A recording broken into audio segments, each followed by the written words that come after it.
Hello, everybody, and welcome to the Whole Rabbit live stream tonight. We're sitting around the campfire, sharing campfire stories, ghost stories, and paranormal experiences that we've had, either just being normal Joes or being occult nerds. If you'd like to share your story with us tonight, please go ahead and drop your email down in the chat and say you'd like to share your story. I'll send you a temporary Discord invite, and you can jump right in here with us and tell your story.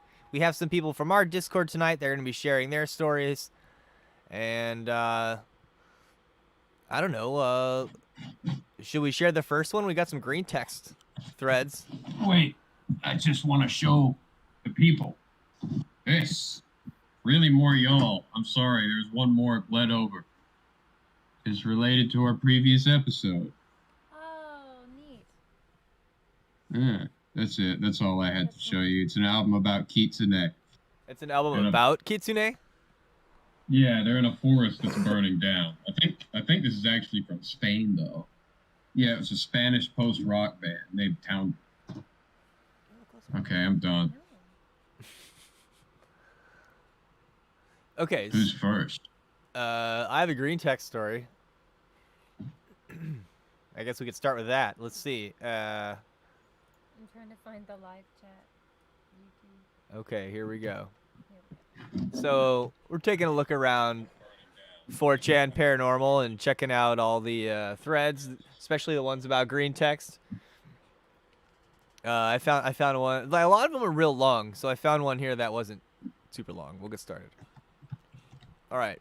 Takes place about a year ago, early to mid-November, if I recall correctly. It had just started getting cold. I'll attempt a green text. Work second shift. Get off at 11 p.m. Get in my car, ready to go home. Turn the key. No go. No even turn over. Fucking battery. He's dead, Jim. Coworker tries to jump me off, but the battery's pretty old at this point. Get a bit of noise from it, but no turnover. Gonna need a new one. Home is 16 miles away. Work is in the city. Home practically in the sticks. Thankfully, my dad's house is just about a 2-mile walk. Based dad. Start hoofing it. Shivering my ass off. About 20 minutes into my trek, it's about midnight. Tried for quite a while to get my car going. Come across a guy waiting at a bus stop. Somehow, it didn't click that the last of the buses had already run. No more until morning. Didn't realize this until later. He stops me, asking, "Hey friend, would you happen to have a smoke to spare?" He's polite, clean-shaven, short black hair. Noticed he had brownish eyes, though an odd shade. I've got a knife on me because street people, so I keep wary of him. I give him a smoke, and he starts making small talk. He seems pretty cool, so I decide to take a break and smoke a stogie with him and bullshit. Usual chit-chat, weather, recent movies we've seen. Pretty friendly dude. Finished a cigarette, hand him 3 more to save. And about head on my way before he stops me again. "Hey, you seem like the type to smoke. Want to light up?" As thanks for the cigarettes, he pulls a decent-sized joint out of his pocket. "Hell yeah, jackpot!" He starts walking to an alley between 2 closed businesses. Carpet store and something, I don't know. Despite his friendliness, always aware of alleys. Keep one hand near my knife just in case. We light up, pass it back and forth for a few minutes. Don't talk much so we don't attract attention. He puts it out and hands me the roach. This guy's turned out to be a bro. Him. Whew, got cotton mouth, need a drink. Half expected him to pull out a flask at this point, but turns towards me with a smirk and pushes me against the wall with one hand. At this point, I'm thinking he's about to give me a BJ. I'm not a homosexual, but was about to tell him as much, but he spoke first. You will not remember this next part. Said it in a very firm tone. Not threatening, but commanding. I felt like it echoed in my head, and I felt kind of almost dizzy immediately. About to shit bricks because he's staring at me dead in the eyes as he says this, and surprise, his eyes aren't brown. They're fucking glowing red, man. Holy shit! I pull out my knife, and he catches it with his other hand, stops it halfway from flipping out, deliberately closes it. His hand is now gripped around mine, and the folded knife in it feels like a damn vice grip. Fight or flight mode is kicking in overtime. He hasn't broken eye contact, and those damn things are glowing like a small red tube bulbs. No color contacts. No color contacts I know can do that. I'm a martial artist and pretty damn fast, but he caught my hand like I was moving through syrup. Obviously, I'm an X-File. It's sinking in that this dude is not fucking human. Come on, man. You don't need that. No one's getting hurt tonight. He said this completely calm. Some tone we had been talking in just a few moments earlier. Still holding my fist, pulls my arm so it's in front of me. Then, in the time it takes to blink, he's got his mouth on my forearm. Ow! Fuck you, what the fuck? Stung like a bitch. For not even half a second, pain was gone before I finished saying fuck. At this point, now, it's pretty fucking clear that this guy's some sort of non-human I've come across. No fucking way, are you serious? I feel a couple chuckles from him at that. I just sort of am stunned at this point. He continues like this for maybe a minute, rocking his mouth back and forth a little bit every couple moments or so. After a minute or two, he pulls his mouth away from my forearm. Look at where he bit. Indentations on my skin from his top and his front 8 teeth or so, but not breaking the skin, except where the canines were. 2 small drops of blood. Wipe it off. Underneath those small drops, blood is already dried inside the actual punctures. Look back at him. He's still got the smirk on his face. Okay, put your knife back, and you can remember again. That echo again, plus more dizziness. What the fuck is in that joint? I put the knife back into my pocket. As soon as I do, he speaks again. Good stuff, huh? He asks in his normal conversation tone. Huh? Weed. It's pretty good stuff, isn't it? He pulls out one more cigarette I gave him and lights it up, and he starts to work towards the bus stop again. My mind catches up to what just happened. I got my blood drank by a fucking vampire. He's trying to Jedi mind trick me into not remembering. Yeah, it was. I appreciate it, man. Telling myself, just fucking play along. If he knows I remember, he'll disembowel me or something. Dying wasn't on my agenda for that night, after all. Well, it's about time I head home. You take care, and thanks again for the smokes. He starts walking away in the direction I came from. This is where I belatedly realize the oddness of him waiting at a bus stop. Have a good one, man. Trying real hard to sound normal and natural, I'd like to think I did a pretty good job. He looks back and gives me a slightly odd look. Ah, fucking hell, he knows. Fight or flight about to kick in overdrive mode. He waves and turns his back around after a moment. I continue on my way. Entire walk to my dad's, I keep repeating myself, what the actual fuck? Get to my dad's place 30 minutes later. Kept checking my arm every few minutes. Mark's completely gone by the time I get there. No trace at all. I go inside. My dad's all, hey son, want a drink? I didn't mention earlier because I was already drunk a few hours earlier. Hence why he couldn't just pick me up. Tell him the walk was cold and it wore me out. I just want to go to sleep. Stay up a while, just going over what happened. So yeah, apparently you got bit by a vampire. Vampire. Well, his main mistake here, there are a couple lessons in the story. First of all, you're just not prepared for your daily encounters if you don't keep a wooden stake next to your knife. Or just have a wooden knife. Do you think a wooden axe would work? Do you think if you chopped them, do you think that counts or you have to stab? You probably have to chop a couple of times to get to the heart. That's a good question. Does it have to be a steak?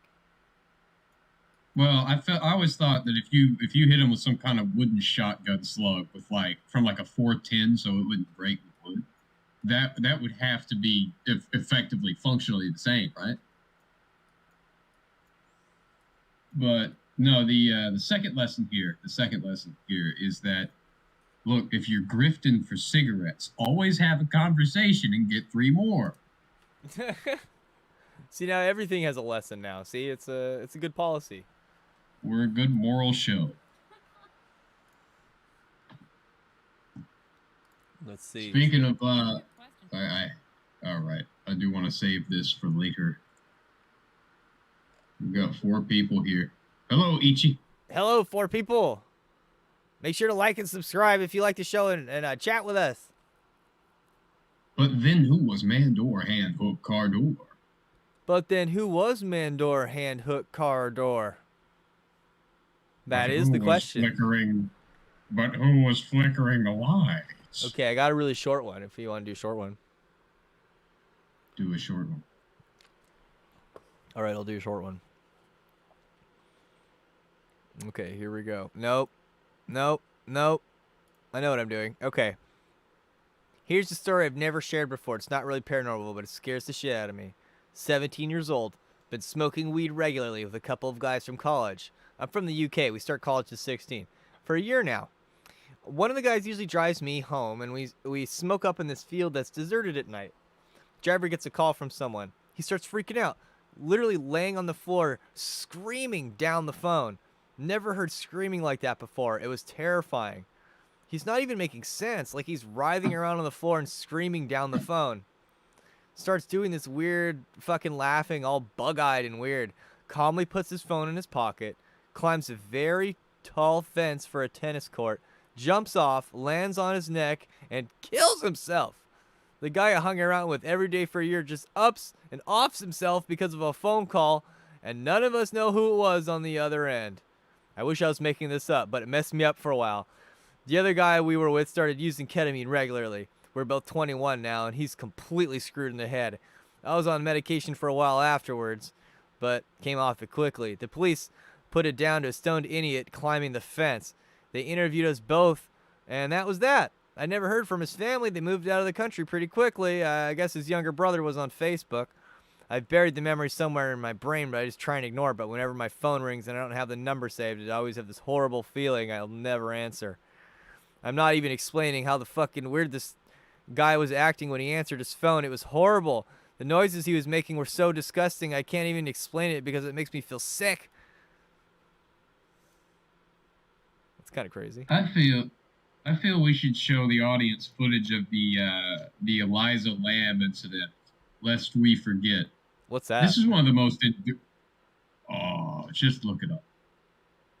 You have to have seen it before, but just look it up. It's spelled with a Z. Eliza Lam incident.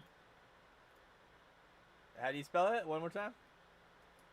Eliza Lam. Okay, Elijah incident. Oh, this one. Okay. Yep. Oh, yeah. Yeah, to me, this is one of the most bone-chilling videos in the world, particularly because there is a police report to back this up. Dude, that was the, this is the chick that ended up in the water, tank, isn't it? Yeah. Yeah, that's over here in L.A. That was in LA? Yeah, right? I'm going to have to nickname you spoiler warning. Oh. Well, you don't Why get to does see this her didn't in even it. matter? She's all looking out of the elevator like somebody's looking for me or something. Yeah, it's a little trippy. This is like the last footage that that exists of her, and she's acting really fucking weird. Yeah, she's Like, acting just- like somebody's following her. Why Well, isn't the no, elevator it door goes closing? so far beyond that. It's what she fucking does in the elevator after she looks both ways. Like, I can't look at this and not get goosebumps. I find it horrifying. It's just that one irrational thing she does.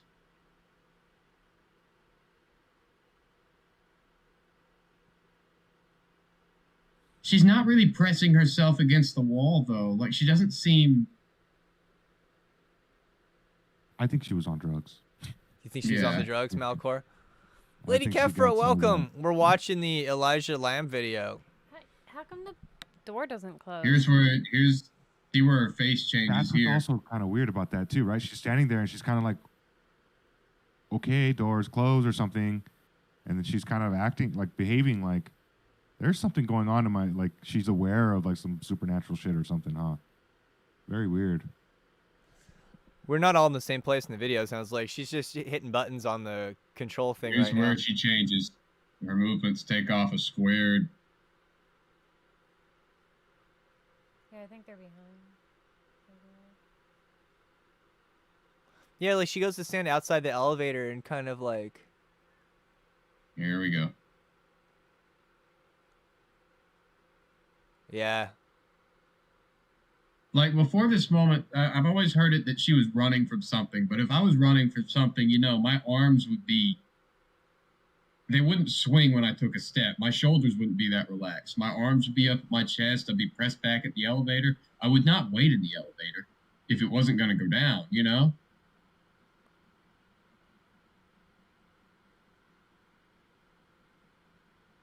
How come the elevator door never closes? That's what I want to know. Yeah, how come the elevator door doesn't close and go?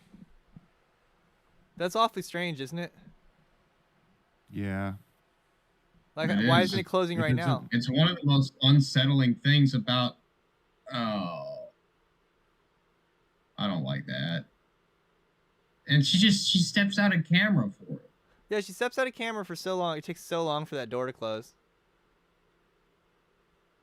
I think something kind of comes over her while she pushing the button to keep it open or anything, you know, like. Was she? Because, or was she I don't think so. Like, why? No, Right. this has gone on for long enough that elevator door would have closed. Right. So that's And weird. was the elevator? Is it open when the video starts? Yeah. It's like a David Lynch scene. So also they show at the end of the video the elevator is opening and closing by itself. So. Well, she pushed a bunch of buttons, so it's probably going to all the different floors. She wanted to go down, but she went up. Pushed.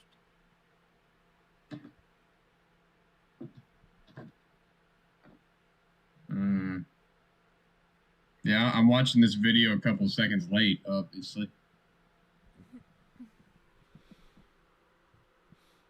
So what happens to her? So that's the rest. That's the video. What happens to her? She goes missing, and guests at this hotel start saying that there's something up with the water. They say that the water stinks and it's discolored. And after a couple of weeks of them looking for her, they find her in the tower, face down, bloated. Because this is weeks later, and then people are complaining about the water quality. Yeah, and they found her in the... Then they find her after, trying to make repairs to the whole thing. Well, they found her at it's on the roof of the hotel where there's a water cistern, and she was inside the cistern, but that's also that doesn't quite describe how strange it is either, because she was inside the cistern and there was nothing that she used to really climb up and into it, and I believe it was closed behind her as well. So if she put herself in there, then it didn't make sense. It's incredibly unsettling and bizarre. This happened in 2013. Yeah. Holy shit. Well, that was when I figured out about it, but I had assumed that I was looking at something that happened earlier than that. See, to just say that it's mental illness or that it's drugs, I think doesn't take into account the strangeness of how she got into the cistern and how she closed it behind her. There's just something about the movement she did that I found particularly unsettling. And the elevator door stayed open so we could see half of these movements. But she stepped out of camera for it, Well, I tend to be a little conservative with my conspiracy theories, but this is one of those things that I look at and I can't shake that there's something wrong with it. So, this it's called the Cecil Hotel. They renovated it and they turned it into homeless, affordable housing.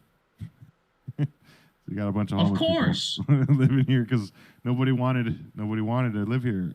Apparently it's kind of haunted. It's another native battleground. It's got a long history. A long history of murders and hauntings and whatnot.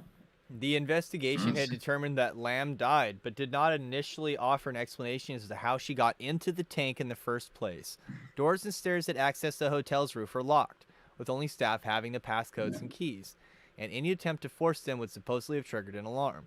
The hotel fire escapes could not have allowed her to bypass those security measures. Her scent trail was lost near a window that connected to it.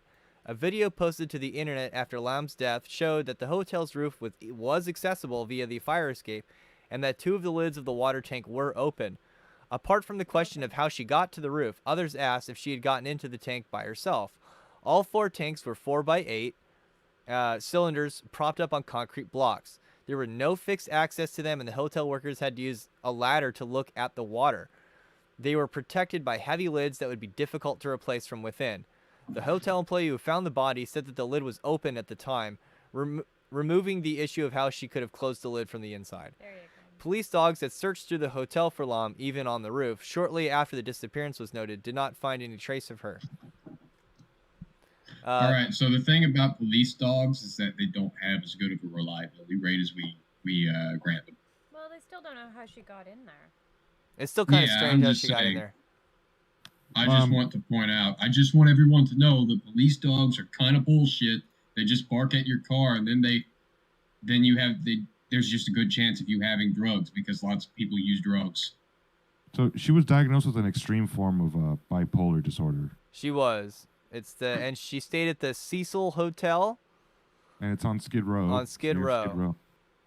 She got some of that good downtown rock, I think, and blasted off. I believe this happened in downtown LA. Is that what it Yeah. says? Yeah. Mm-hmm.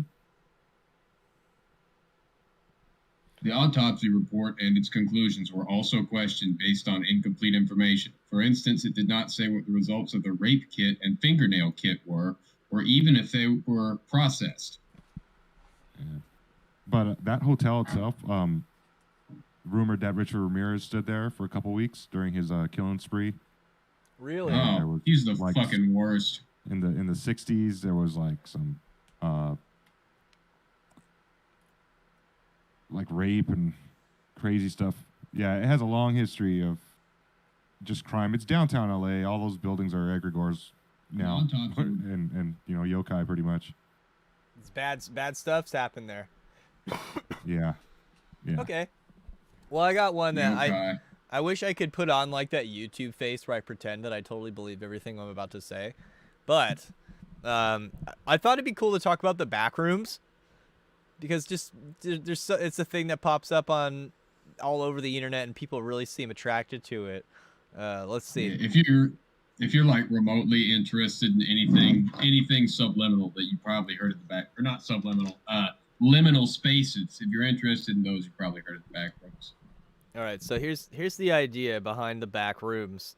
If you're not careful, you clip out of reality in the wrong areas. You'll end up in the back rooms, where it's nothing but the stink of old moist carpet, the madness of mono yellow, the endless background noise of fluorescent lights at maximum hum buzz, and approximately 600 million square miles of randomly segmented empty rooms to be trapped in.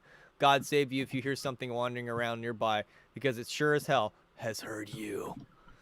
Now, this place supposedly exists.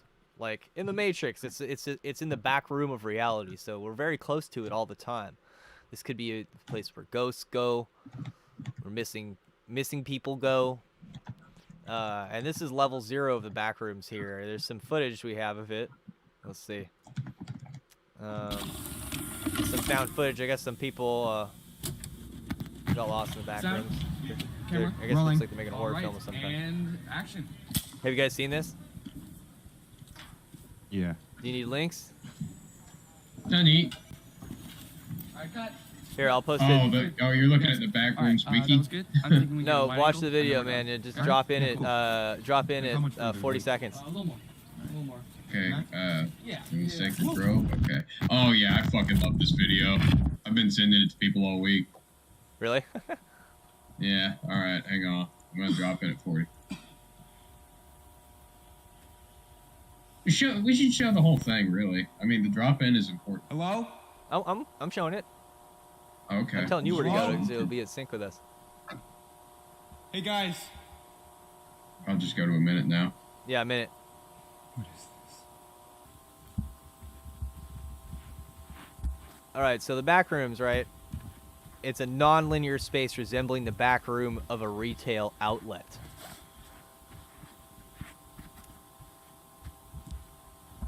Hello? Is someone there? This is some of the most unsettling horror I've seen on YouTube, honestly. Until the end. So it's possible to walk in a straight line and return to the starting point, and retracing your steps will result in a different set of rooms appearing than the ones already passed through. So you can't really navigate through it very easily. Non-linear. Yeah. Seeing that tiny gap in the wall that leads to another hallway made me so fucking unsettled and nervous.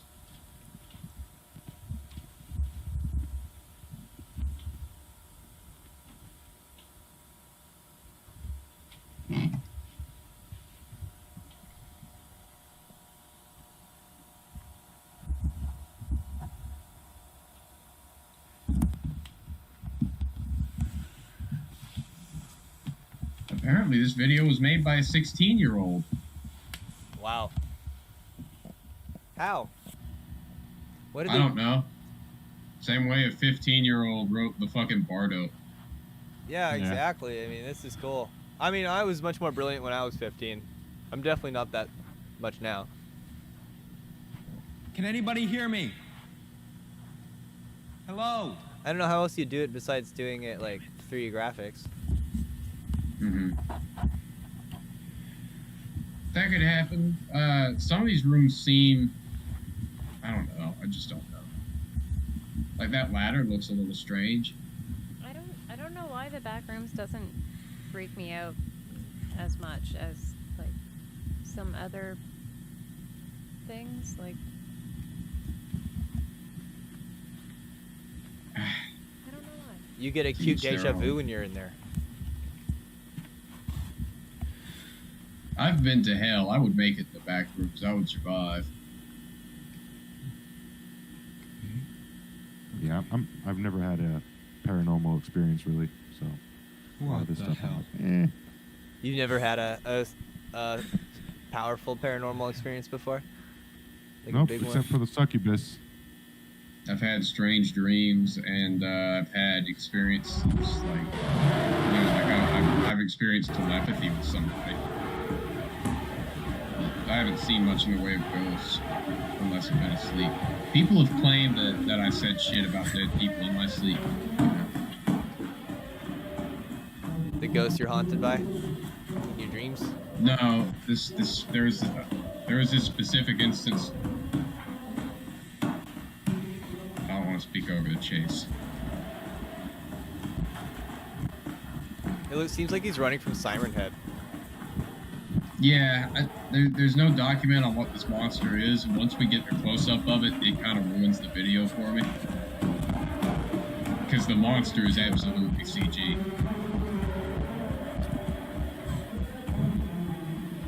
The sound is the best part.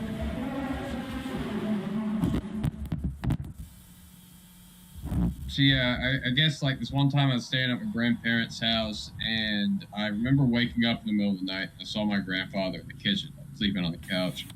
And he told me he was confused at something I had said to him, and he told me to go back to sleep.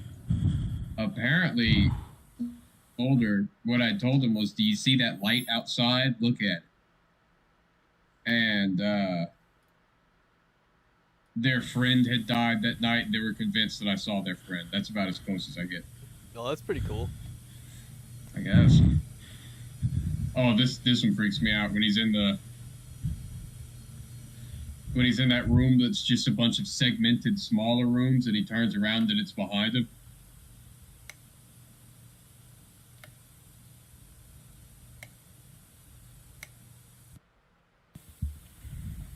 I mean, I've definitely been to places like this in the astral world and dreams and stuff, but I know it's a dream.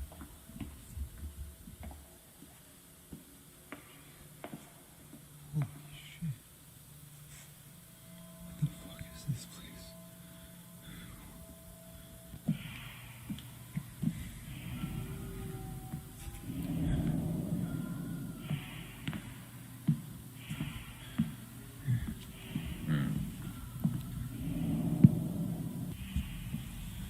Has anyone ever been touched by a spirit before?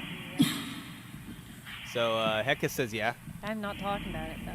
You're not talking about it. No. So I I'll tell have you about one. I'll tell you about spirits and ghosts that I've seen, but not ones that I've been touched by. I suppose you could say that, but it wouldn't necessarily a ghost. I mean, when I started the occult, I This couldn't isn't real. communicate very well with whatever spirits or gods I was trying to interact with. So the primary way, like as to whether or not I should do something or follow through on a thought, the primary way that was communicated to me was through like physical sensation,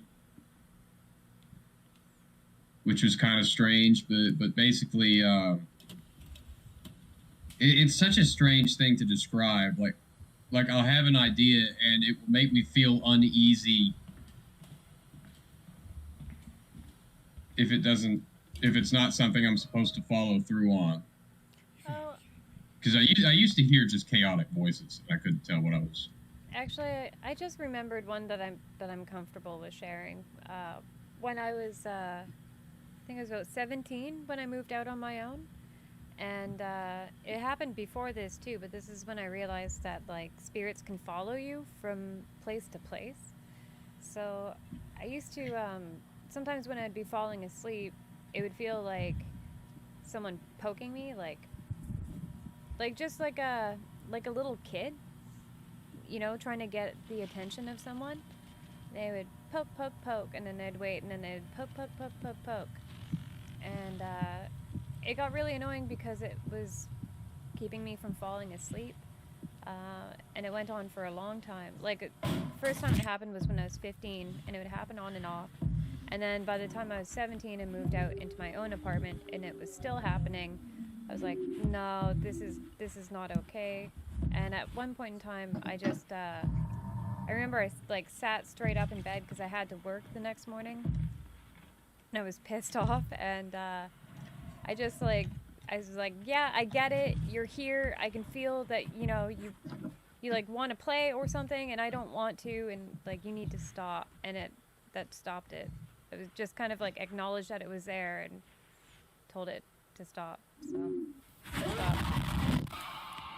It's weird because I feel like in the occult, it almost feels obligatory to have some kind of supernatural experience of a ghost.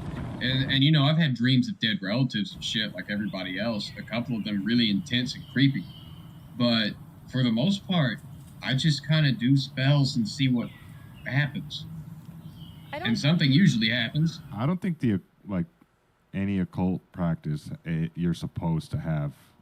No, but happen.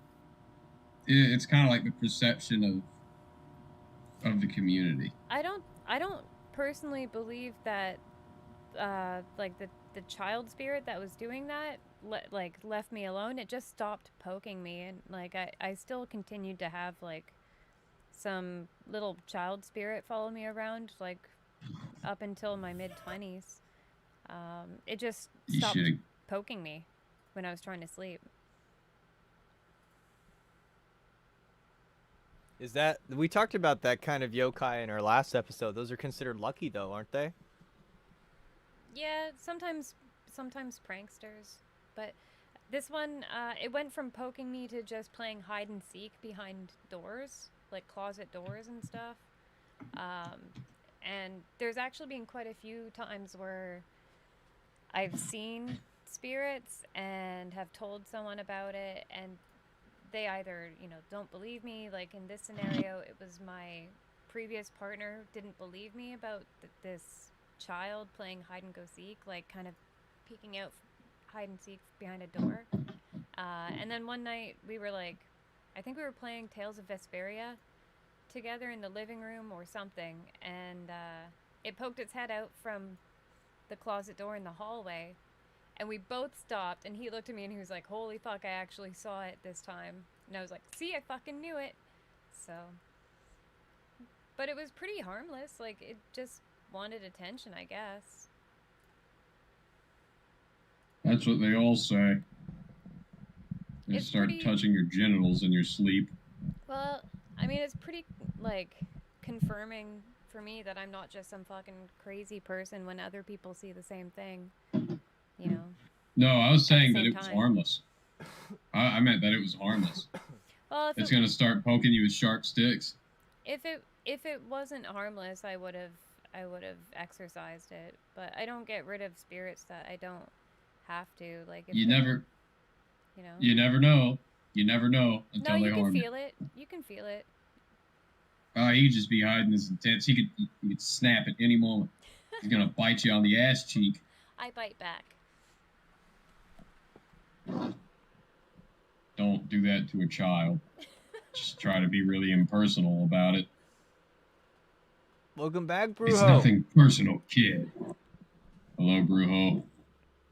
Thank you. That was a cool video. It's very creepy. The backrooms. Yeah. It's one of my favorite YouTube videos ever, honestly. It's dope. Unsettling is the right word for that. I think the right word is just dope. Did you have a story you wanted to share with us, Brujo? Yeah. So I'll kind of give the quick version because there's like a little bit to it, but a friend of mine and I, this was back in like senior year of high school. We had gone over to what was supposed to be a party, but it was pretty lame. So we just left, went back to my house. We're hanging out there, watch a movie. And I go to turn on the TV. We're in my basement, and he asked me, he says, "Hey, who's here with us?" And I said, "Well, my parents, my brother, my sister." He says, "No, with us." And like I turned around, like, what? Like, what are you talking about? Like, I turned around and look at him, and in like the corner of my eye, I see like the sort of outline, a blue figure, like translucent blue, weird. And It's John Cena. all right. And so, I was like, I was in disbelief, and I was just like, well, I'm just gonna ignore it. And I was like, dude, I don't know what you're talking about. And I start walking towards the couch where, my friend was sitting. And the spirit, like, there's like a coffee table between there's a coffee table there in front of the couch, right? So when I'm going to sit down, I see this figure, and it's just like the tall, skinny cowboy. What? And he stands up, and he's like kind of makes this motion with his arms, like he's offering me, like, go on by, offering me, like, giving me space to walk by. And I was like, the fuck? I like kind of just still didn't know how to process this. And so I sit down, and my friend starts laughing, and he says, "You see it?" And I was like, "I don't know what you're talking about, dude." And I'm just sitting there, and I sit down, and I'm just staring at the TV. But I still see out of the corner of my eye, something's there. Just like, you feel it there. There was no question. There was something there. And so he's like, "Bro, you see it?" And I turn over, turn to look at him, and he looks over at me, and just kind of very nonchalant, just there. And it's like he was smoking a cigarette, Whoa. But you both saw him then. Did you offer him one of your non-menthol ports? No. So He's a no, as Marlboro was like, man. I watch it, and like, and so my friend is like, "All right," he says, "Shake his hand." And I like reach out my hand, like, to shake his hand, and the spirit like reaches out his hand, and I stood up, ran upstairs to the balcony, and puked. Oh. Right. So now here's the thing. Brutal. I didn't tell anybody about that because I was like, that was too weird. I may have mentioned to like a few people, but it was just a weird story, so I didn't tell. And plus, my sister slept down in that basement, so I definitely didn't want to tell her, just freak her out. Years pass. My sister moves out. She moves into her own home. And as a matter of fact, that home, it gave off a little bit of a creepy vibe. And her dog would sometimes look downstairs and, like growl at whatever. There's nothing down there. Well, time comes, she moves out of that home. And this is just maybe a couple of years ago now. We're at my parents' house, and it's like a holiday, and we're all chatting, and we talk about that house and how like it was kind of creepy. And she says, "I actually saw a ghost there one time." And I said, "Really?" She said, "Yeah." And I was like, "What? What happened?" And so she's like, "Yeah, I was getting ready for work one day."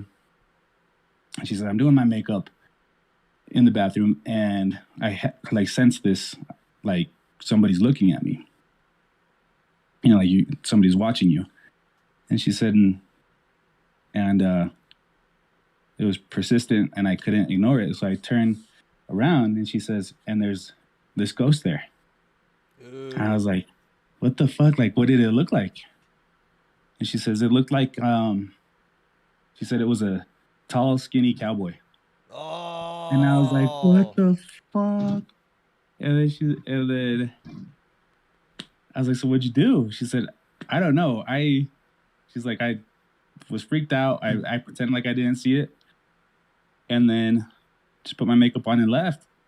And she said, but he looked friendly, looked fine. And like, it just looked like a friendly ghost, you know? But it was a creepy deal. Then I told her about the ghost I had seen down in the basement, finally. Jasper, the friendly Marlboro man. That's creepy. My dad claims to have lived in some pretty haunted places, in particularly throughout New Orleans, but in Texas, there are apparently some. I think they've been turned into homes for rent, but or something like that. He called them apartments, but it's not like an apartment complex, really. It's just like 2 or 4 houses stacked up on each other. Like row houses? Yeah. Everybody in my family reported shit that would move in that house, like chairs that would actually move position and feet stomping on the floor upstairs when nobody lived up there.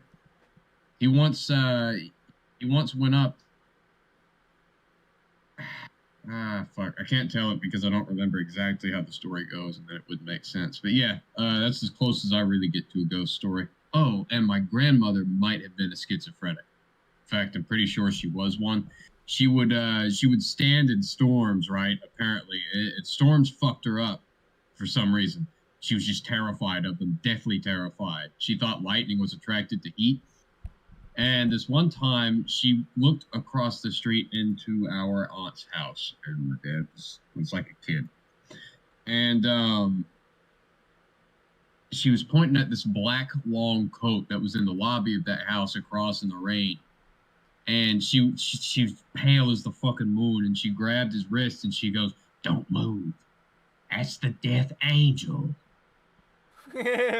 And fucking Dad just didn't believe her and wasn't having any of it. So he went across the street to point out that it was a coat.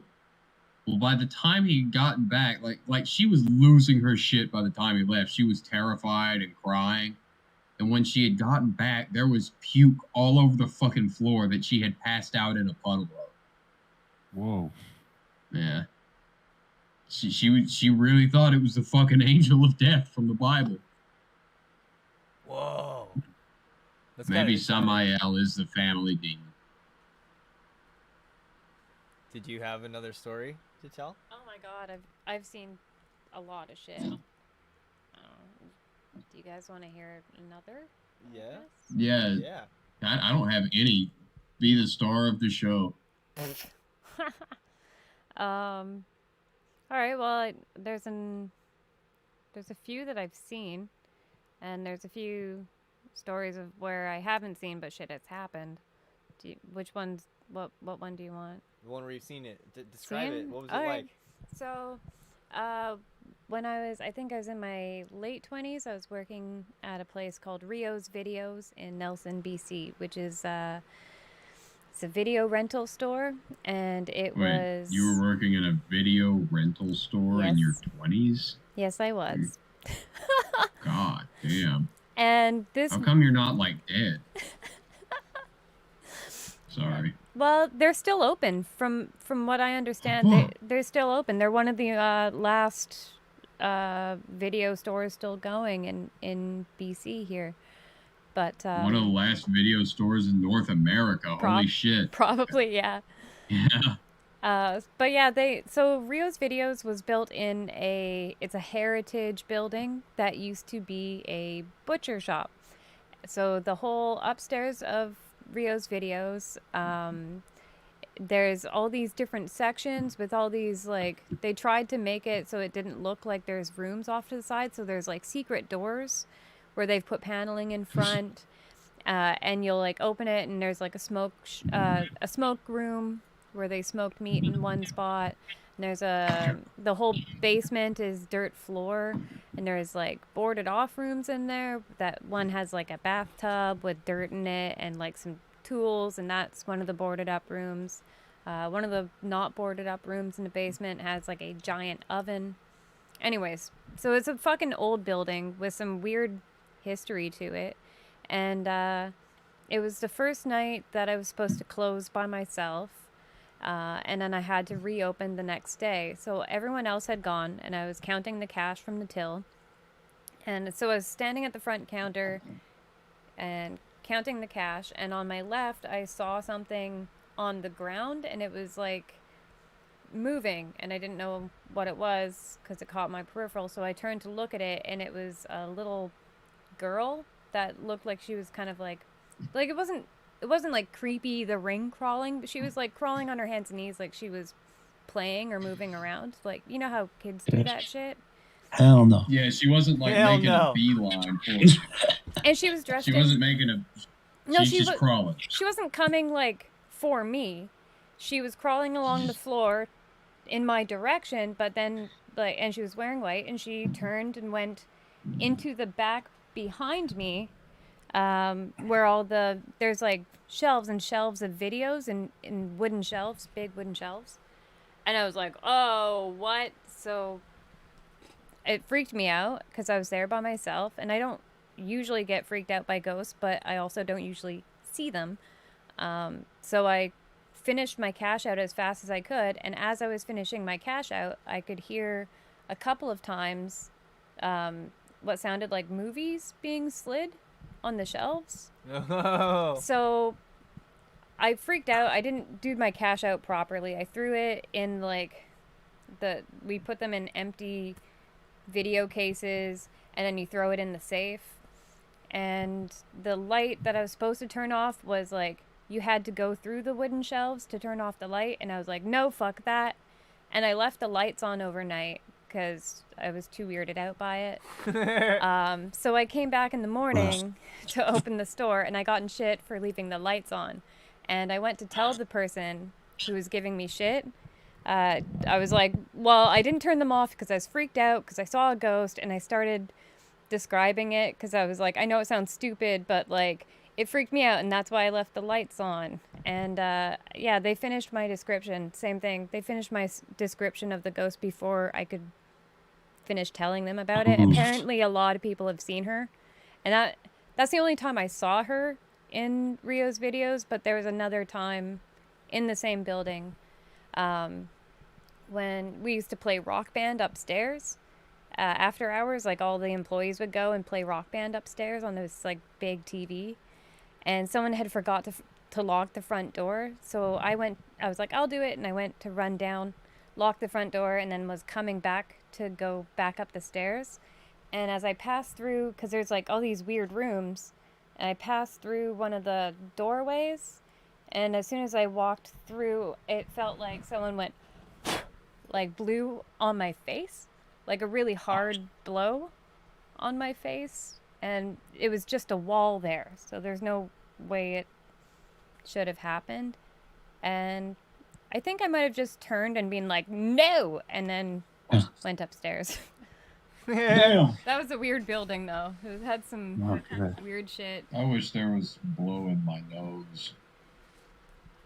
It freaked me out. Was it an old building or what? It was a heritage building, and it freaked me out because it used to be a butcher shop, and I was like, why is there a little girl in this fucking building? Oh no! Somebody chopped her up. And before I saw her, like when I first got the tour of the place, I made a really bad joke when we went down into the basement because they gave me a tour of the place, and I was like, I wonder how many babies you could fit in that oven, because there's like an old oven down there. Shit. Yeah. So I don't know. I don't know There's if that's probably like, been a couple of babies in that oven.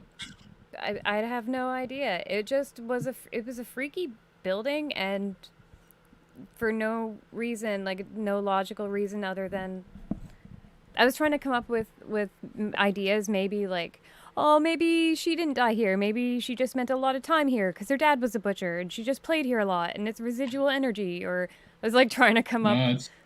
That's the key. Her dad was a butcher. Man. She didn't spend enough time there.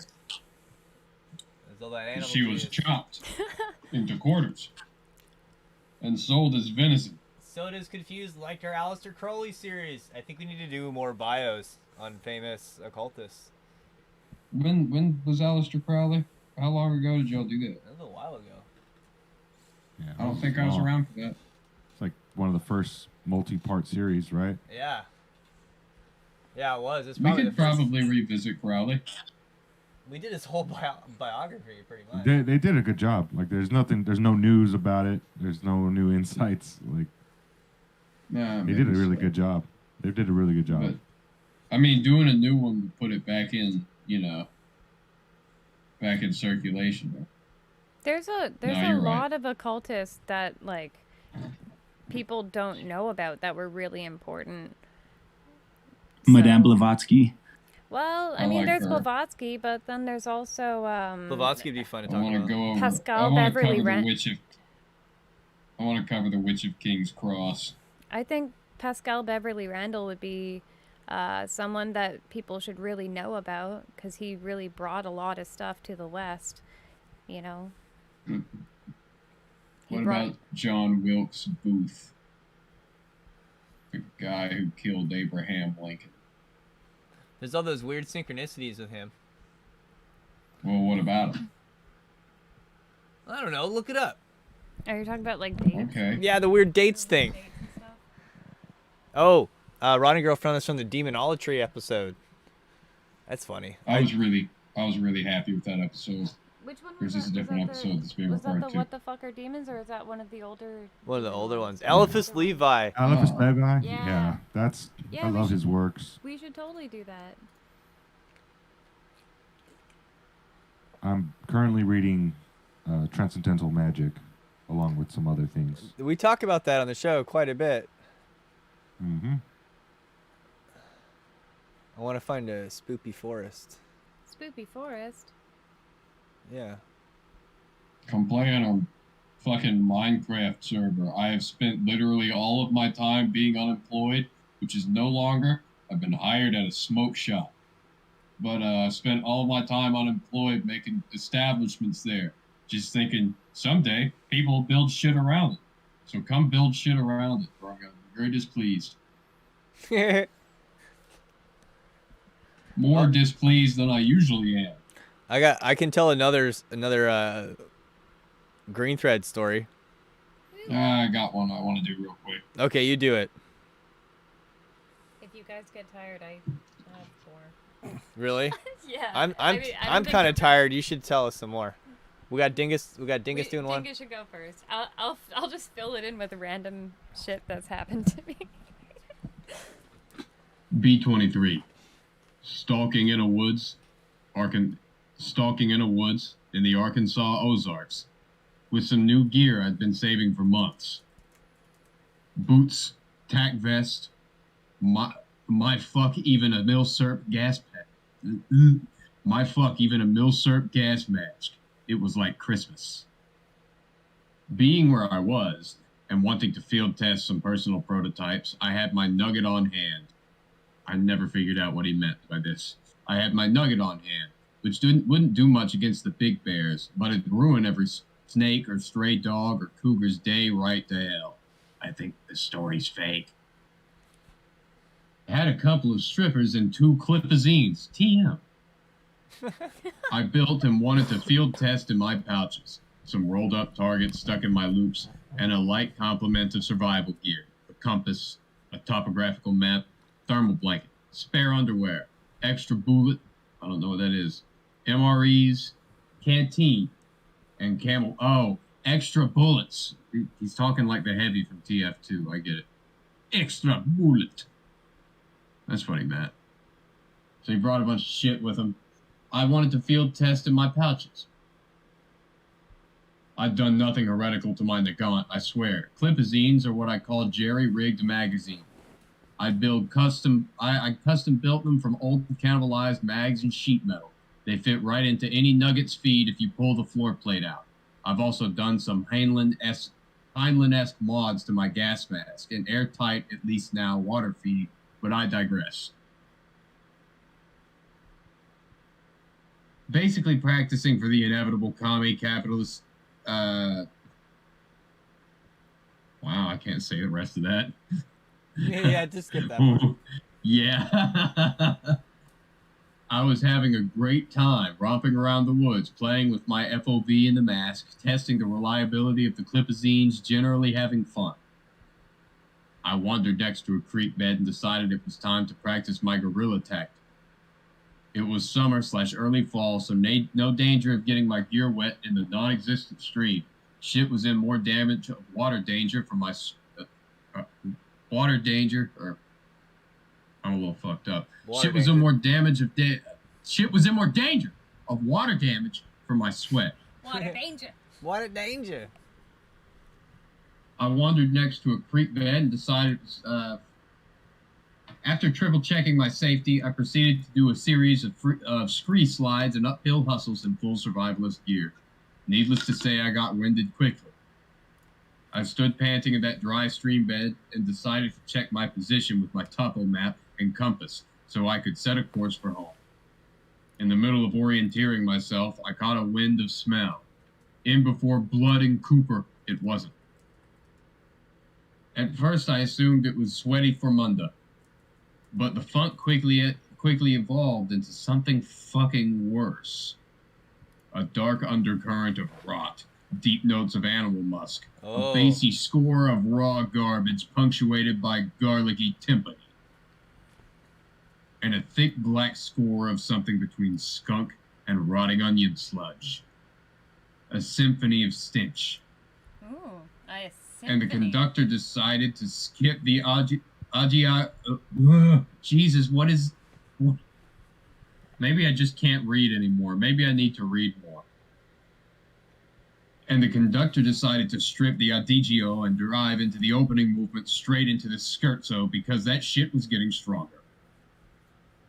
I went into the straight operating mode, popped an Addy from my pouch for extra focus. Woo! Pulled the clipazine, trademark, from my nugget. It appeared to be working fine, but if I was going to have to shoot something, I prefer not to have any risk of jamming. I gagged and puked up that Addy tab.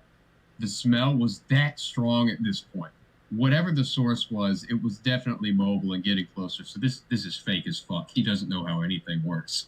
Least of all, Adderall. Fuck it. I pulled my mask up from around my neck and pulled it over my face. It helped slightly, but my fucking dumbass water line wasn't 100% airtight around the joint. You said that it was! He thought it was. Okay.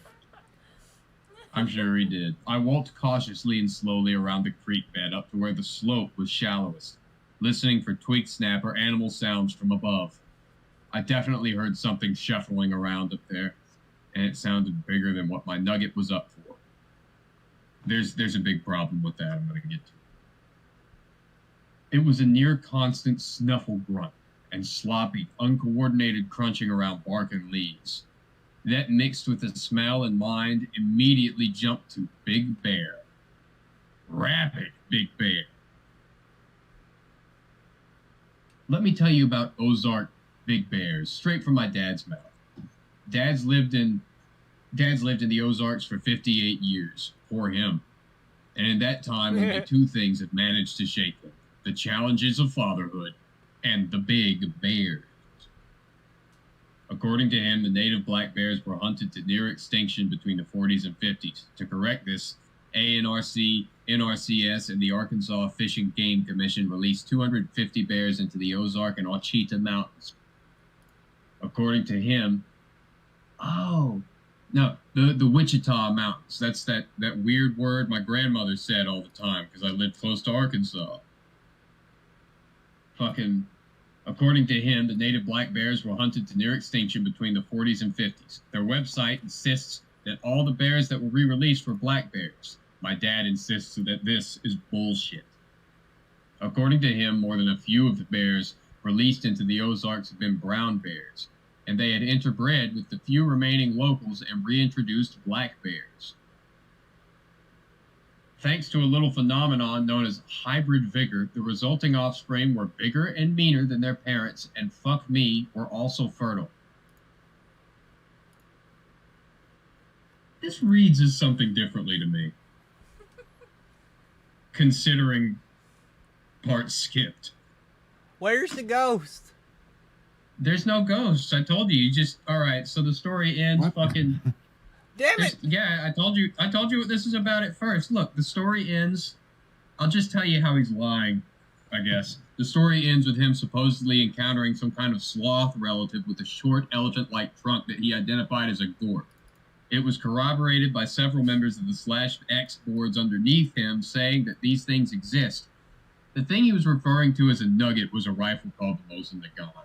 And the problem is, if he thought the Mosin Nagant shoots a cartridge that's like basically very similar to what's in the AK, if he thought that you couldn't shoot a bear with that, he didn't know anything. And also, an Adderall would melt the second it hits your stomach. It melts if it hits your tongue. Did he just like encounter a drowsy? Essentially, I'll send you a copy of his supposed picture. That story was so much more exciting to me. Okay, that story was so much more exciting to me when I read it, like when I was 18.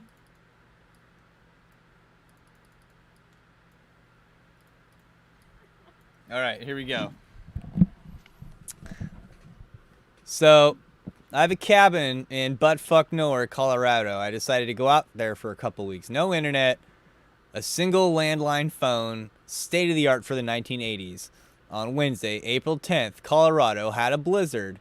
It wasn't too bad in the cities, but where I was, it was horrible. That's all the background you need to know. Be sitting in my cabin, stoking the fire during the buttfuck blizzard, hanging out and watching some DVDs on a CRT older than Father Time himself since I can't go outside. Constant howling of the wind. Turn up volume. Eventually, get up to piss, so I paused the movie. Wind is no longer howling. Didn't notice since TV was blasting. Find it strange because it's been doing it for 4 hours now. Thank fuck it's over. Take a few steps until I hear it. Click. Look around. Literally have never heard this clicking noise. I've been up there for 5 months now. Click. Realize it's coming from outside. A branch probably snapped and hit my cabin and it's been rocking back and forth or some shit. Fuck me, it's not going... I'm not going outside so I can deal with this noise. Standing in the bathroom, began to piss. Click. Annoyed. Finished up, walk outside the bathroom. Click.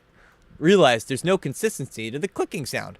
Can't even expect it. Happens whenever. Sit back down and continue to watch movie. Turn the volume down since the wind isn't howling.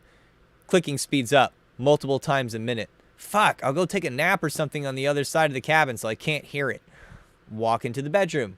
Clicking begins. My bedroom is like 50 feet from where the TV is, but the click is just as loud. It's like it's following me. Try to ignore it and go to sleep. The inconsistency of the clicking breaks me. Throw on snow gear. Time to fuck up this branch for making me go outside.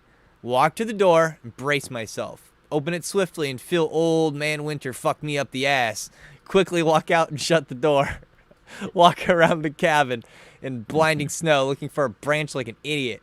Make multiple laps and can't find the asshole. Assuming it finally got loose and flew away. Go back inside. No clicking. Feels good, man. Go take a nap in peace. Fall into a deep slumber. Wake up at about 2 p.m. Click, click, click, click, click, click, click. Start to feel uneasy. Don't give it a second thought and I throw on snow gear. Go outside. No branches, no howling, no nothing. Go back inside and go from mad to upset because I can't figure out what the fucking sound is. Click, click, click, click, click, click, click. Walk into different rooms to try to escape it. Click, click, click, click, click, click, click. Now the sound is following me throughout the cabin. Moment of realization. It's not coming from the sides of the cabin. It's coming from the roof. All rational thought has gone out the window from the sound of this clicking. Snow gear. Walk outside. Storm has calmed for now, but it's still foggy. Can only see like 20 feet ahead of you. Walk around the back, grab my ladder, prop that shit up. This ends now. Beginning to climb up the ladder and stop. I could only hear the clicking inside, even over the howl of the wind. DEFCON 2. X warned me about this. DEFCON. Climbed up high enough to be able to see the top of the roof. At the top, I see a pale figure. Heart stops. DEFCON 1. The figure is hunched over. It's sickly thin, and I can see its spine.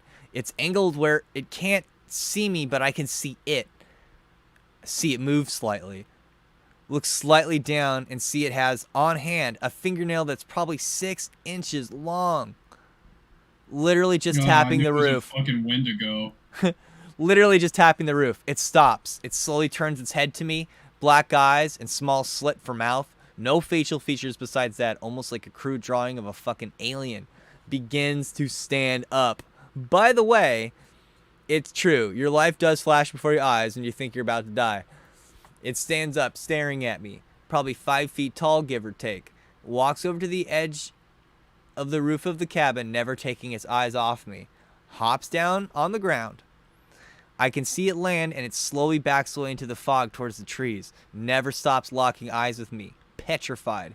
Probably didn't move for 5 minutes, or at least it felt like it, in the blistering cold, gripping a ladder. Snap out of it. Climb down the ladder carefully, don't even bother to take it down. Realize I'm in shock. Calmly walk around the cabin and go inside. Walk around the house, turn off lights, put out fire, grab keys, walk out. Don't bother grabbing anything else besides my wallet next to my keys. Storm has picked up, but I'm literally in some kind of trance and don't even notice. Close the door, don't even bother locking it. Slowly walk to car, open door, get in, start it, and swing around. Still in shock, I drive for hours until I reach a motel. Shock is wearing off and I can feel myself ready to go crazy. Quickly get a room, and now I start feeling adrenaline rush up to my as I rush up to my room. Open it, close it, start freaking the fuck out over what I saw. So I guess it took him a few hours to calm down.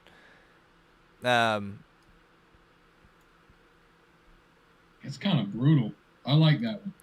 Yeah. Yeah, his particular creature was interesting too because it didn't seem physically threatening. No, it was Specifically the small slit for a mouth. It sounded like a lot like those Japanese yokai stories. I was thinking, you fool! Why don't you get a fucking a torch or some shit? They all hate fire. Come on.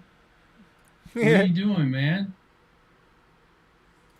Okay, I got some other Probably would ones. have hissed at you like a beaten cat and then leapt off the roof. All right, I got one here. This one's a little interesting. Well, fuck it. Don't give a damn if anyone believes me or not. Normie here, newbie lawyer, making about $1,500 a month plus bonus. Started on B back in 2010. Saw it on Cracked. Took me a while to understand how the shithole works. I go on X. I remembered that I got spooked far more often back then. Maybe I just got used to it. Became an avid lurker here on X, Fit, VR, sometimes even posting. One day I posted a funny somewhere, and some trip named Mandiopan kept responding to me. Haha, you funny guy, take the ass. Forget about it immediately. Later that night, I'm playing World of Warcraft. Cataclysm has just come out. Questing with my undead warrior. Some dude named Trayvon PMs me. Hey funny guy, it's Mandiopan. Haha, take the ass. I freaked the fuck out. Seriously, like, it started slowly because I remembered that line. Then it dawned on me where I had seen it on fucking 4chan. I tried to PM back. No player by this name is online. Maybe some friend of mine knew I was posting on 4chans and I just forgot about it. So I buy my girlfriend a book. Bitches love books. About a guy telling a story about how he was in an accident that left him crippled. Girlfriend loves the book. Said it was funny. I should read it. 3rd chapter. The guy is in a hospital and some male nurse is giving him a shower. I shit you not. This is what the character says. Chill out, bro, or dandruff will turn you into Mandiopan. Ha! You funny dude. Take the ass. I feel weird as if I'm instantly high or drunk. Haha, you funny dude. Take the ass. Feels like a dream. Haha, you funny dude. Take the ass. We all have to say it or it'll come true. Thoughts start to mush and mix. Say it. Tell the You funny guy, take the ass. Tell the story to my sister. She does not believe me. Tell to my mom. She thinks it's a joke. Same thing with the girlfriend. Go to X. Ever since, I just get the fucking answers. Mandiopan, haha. Funny guy, take the ass. It's fucking true. No one believes you. Then the next post under his is by Mandiopan, and it says, haha, you funny guy, take the ass. I don't know why that's my favorite one. That's brilliant, really. Like it's just so brilliant. Like it's bizarre, and the name is just out there, Mandiopan, and then just the way it's said, take the ass, Yeah, dude. take the ass. What? You funny dude, take the ass. Like what? Take your ass? Yeah, what does it No, mean? take the ass, the collective ass. Fuck the collective ass. I've been trying to find that. We have a Where? collective consciousness, and we have a collective ass. You know, but the horror story is the idea that you post something on 4chan and then people find you. Yeah. I think that's scary enough, and then to take the ass makes it funny. An instance of this. There is Really? an instance of this. There was a 4chan stalker. He stalked and had like a massive document on a particular 4chan user that he had harassed for years. He followed him around in public, followed all of his 4chan posts. Like, I didn't watch the whole thing, but I'll look it up real quick just so we know of it. Yeah. That's crazy. This was recent. The document was released recently. Apparently the guy is in some kind of protective custody, and like, I remember hearing about this actually. yeah, he was stripped of his document, so he released it to 4chan with the intention of only his stalker looking at it, but everybody from 4chan Ooh, really? obviously did. Yeah. 4chan. Who is this 4chan? I feel like we could grift 4chan for an audience. I don't, Don't I love going on and looking at what they have on X. You know, that's one of my passions.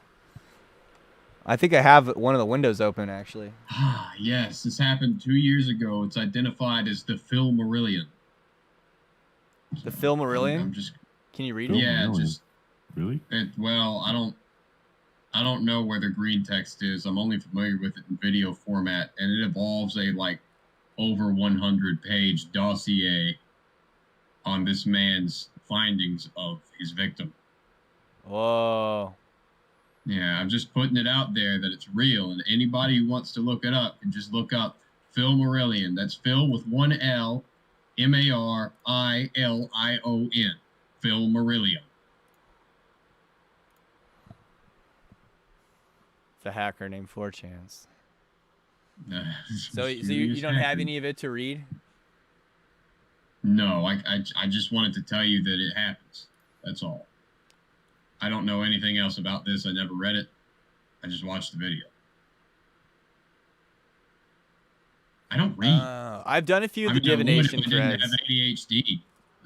I haven't like hosted a divination thread, but I'll pop in there, and I've had my stuff read on 4chan before. What if we streamed a 4chan divination thread and the audience would ask on 4chan what they wanted? Oh, rotting girl. Rotting girl. Something just moved in her kitchen. No human or Oh, animal are there. I do have but one ghost story. But one measly ghost story, and it was really actually not a ghost because it was a deed, but it was a favor that was fulfilled. Let's see. So it's very small, but basically, I was trying to meditate on something when I was in high school. I was trying to achieve a spell that I can't disclose to the audience, and I knew that I would fall asleep. I actually managed to meditate for a whole 12 hours, like between one school day and the start of the next. And in order to accomplish this, one of the requests that I made was I prayed to my deity at the time that I not be allowed to fall asleep. And essentially, every time that I started to drift, something would happen to wake me up. Something would fall nearby, or at a lucky moment, somebody would wake up and walk across my room, and I would kind of like jolt back to awareness throughout the night. This only happened 2 or 3 times, but it was like the exact instant where you can feel the current to your eyeballs shut off. Okay. You know, if the rest of y'all are robots like me. And that happened just because you needed it to happen. That was like supernatural help. Yeah. Yeah, it wasn't a ghost. I don't see a whole lot of ghosts. I like to think they're scared of me and my large endowments. I like to think ghosts always see you naked, even though you see them clothed. I think they do. You think Yeah. they do that? Hecka, do you have any more stories? Well, you've experienced hearing a dog while you were here, have you not? Oh yeah. Well, okay. So while I was here, yeah, we definitely heard the sound of a dog in another room, like the sound of a collar. This was like pretty close to Samhain. I think we had the ofrenda altar out.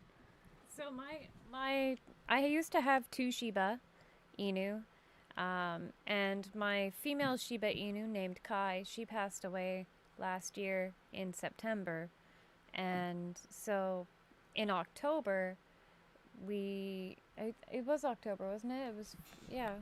Um, and we made an ofrenda, and I put her picture on the altar, and then at one point in time we heard, actually it was a small series of events. So we heard a dog collar, like like the chain and tag of a dog collar, and it was I think it was actually on the other side of the room. And then I noticed that my dog Hide, who is the flesh and blood dog that I still had, was right next to us. So the sound coming from the other side of the room was not my dog sitting next to this. So, and I've also heard her drinking the water.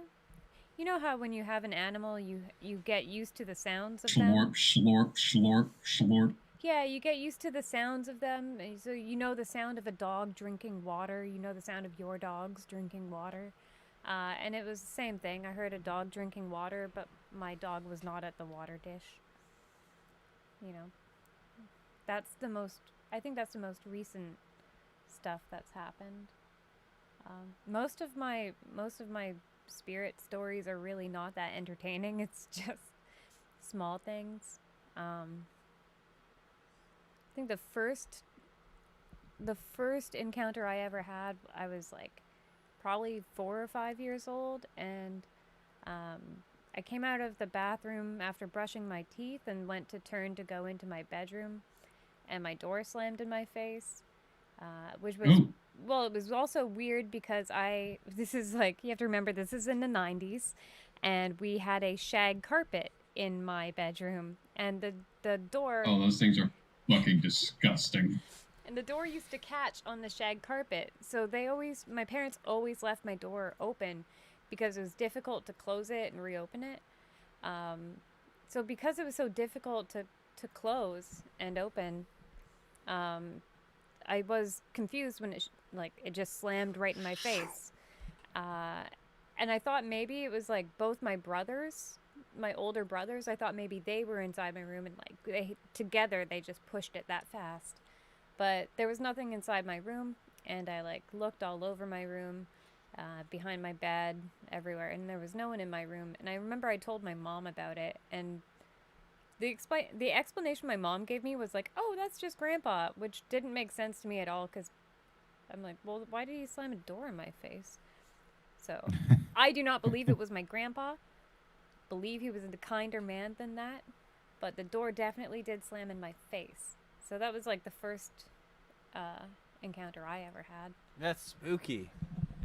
I have one, but go first, Dingus. Okay, well, it's not really a ghost story. It's a dream that's creepy. Same. Okay, all right. So I do have. At first, I thought my dreams didn't make any sense, but over time, I actually find that my dreams follow more of a plot than most people, or at least they're more connected. But I have these recurring characters in them, and one of them isn't so much a character as it is a corpse that has appeared in varying states of decay or animation. But it's always in the same place, and it's like I go to this alternate version of my grandfather's house, and we'll have to go down to the basement. And every time I hear that we have to go in the basement, it's like I start getting nervous because I know the basement's fucked up. It honestly reminds me of the backrooms now that I think of it. Basically, we start going down the stairs, but they never turn. It's just that the corridor is long and then it becomes flat, and as you go on, it turns up a little bit. You have to start crawling on your hands and knees between two sheets of plywood board, and you go deep inside of it to the point where you can't see any light behind you, but there's just like this glow emanated kind of around where you're going, but you can see the darkness all the way ahead. And the corridor gets more cramped, but you continue to crawl down, and then every time at the very bottom of it, there's going to be some piece of this dead corpse. It's either going to be a skull, or it's going to be the entire thing, and it's always dressed in this like rag canvas, and its skin has this kind of desiccated, dusty kind of texture to it. Like if you were to touch it, it'd fall apart. There's no moisture in this man. He is devoid of moisture every time. But I remember the one time the most freaked out I was, and the first time I saw it, I looked at it for a second and I turned my head, and it turned back at me and opened its mouth and reached out, at which point I fell through the bottom sheet of plywood. Ooh. That's my dream. I don't know what that thing is, but I wonder what would happen if I talked to it. I saw Satan in a dream once, but I talk about that on the podcast once every few episodes. Do you have lucid dreams? Like, are you able to make decisions and be conscious that you're dreaming? I think I can make decisions, but I can't lucid dream in the way that people talk about, where they fly or they have kinky sex. Like, I can't do that. I just I kind of I can think. I have thoughts about my situation or even the previous day. No, Rotting Girl, I wouldn't say mummified. It's still like decayed. It's at least it's not well mummified. But I can make decisions between those that are presented to me, but I can't really alter the dream too much. I typically have dreams of the future, or like weird psychoanalytical experiences. Yeah, I have a lot of intense dreams where I can control them. And I don't know if I said this on a live thing. I don't know when I told you guys this, but I've only had one experience with something I would call an actual ghost or spirit or something. At the time, I was much younger than I am now. I was, I liked somebody, and we were talking over the internet, and we're both, little young magicians or whatever you want to call us. And I really, we had some steamy messages, and pretty much did like a, Aphrodite or Venetian, like invoking or something. And then I go to sleep, and like I'm in that in between dreaming and consciousness, like, waking consciousness. And I couldn't move, and this is the only time I've ever had anything that's remotely like sleep paralysis. But then there was this black-haired woman on top of me. And eventually, I busted. That was the only wet dream I've ever had in my life. Succubus. Yeah. But, I don't say for sure that was like real, but like, cause I was in that dream state. So it could have just been my perception, still kind of between the worlds, and like in my mind it existed, but it wasn't actually there. Cause there was no witnesses. But I wish there was. I had dreams like concerning my various deities with enough frequency and repeatability that I've begun to consider them real. And then they always do something in the dream that's just extremely non-typical for any other dream. Like this one time I had one about Aphrodite. And I had met this girl in my high school that resembles her typical appearance in my dreams. And she didn't really talk at all, but eventually we get this, it's been a while back and the dream is foggy and I wouldn't talk that much about it otherwise to begin with. But we both get into this car, and the thing is, for most of my dreams, at least for like the past 2 years, I'm literally just driving. Like the vast majority of them, I'm driving at night on roads that I'm not familiar with, and I'll see something on the road. But in this particular instance, she was the one that was driving, and I was going up like over this. We were driving up over this hill beside the road, like violently fast. Luke had made a comment about it when I told him, but it was like forever ago. Yeah. I And remember. then I did see my dead grandmother in one dream, and she was upset at us like I figured she would be because nobody in the family really liked her that much. As terrible as it is to say, she was a handful, and nobody talked about her after the funeral ever. And well, I had this dream that I was in First Baptist Church in Silsbee, Texas, which is where I went to church as a kid when I lived with my grandmother. And I'm sitting in between two women dressed in black. They're both of my aunts on her side. And then I turn around behind me, and there's this old woman with this somber expression. She's decrepit. And she's also wearing black. She's got this big, wide-brimmed lace black hat and a veil. But the veil isn't over her face, you know? And I get a good look at her, and the woman's face kind of melts and rearranges into that of my grandmother's, and she's glaring at me with an an expression of rage, defeated rage. Like you wouldn't even bother yelling at somebody; you just stare through them. And this was well within the 40-day limit that's mentioned in the Bardotho doll. Okay. And we had recently brought a bunch of her furniture into the house. I think bringing the belongings of dead ones who are particularly attached to their material belongings, like she was, kind of invites them into your house, because that's where she's going to be hanging around. Yeah. You know. And so I break eye contact with her, and I tug on my aunt Tammy's sleeve, and I say, "Hey, look behind us! Look who it is!" And she turns around. They both do, and they look at her. And then they whisper amongst each other, and then she looks at me and she goes, "It sure is, isn't it?" Weird. And that was the end of the dream. Yeah. That's probably the closest I've come to a real ghost experience. I do firmly believe that was her. That's creepy. Yeah. She would have been angry over the way that people were ambivalent about her passing. Hey, Wild Gremlin says that he's had really outlandish paranormal experiences that have been experienced by other people. Wild Gremlins, you should tell your story. You got any stories, Wild Gremlin?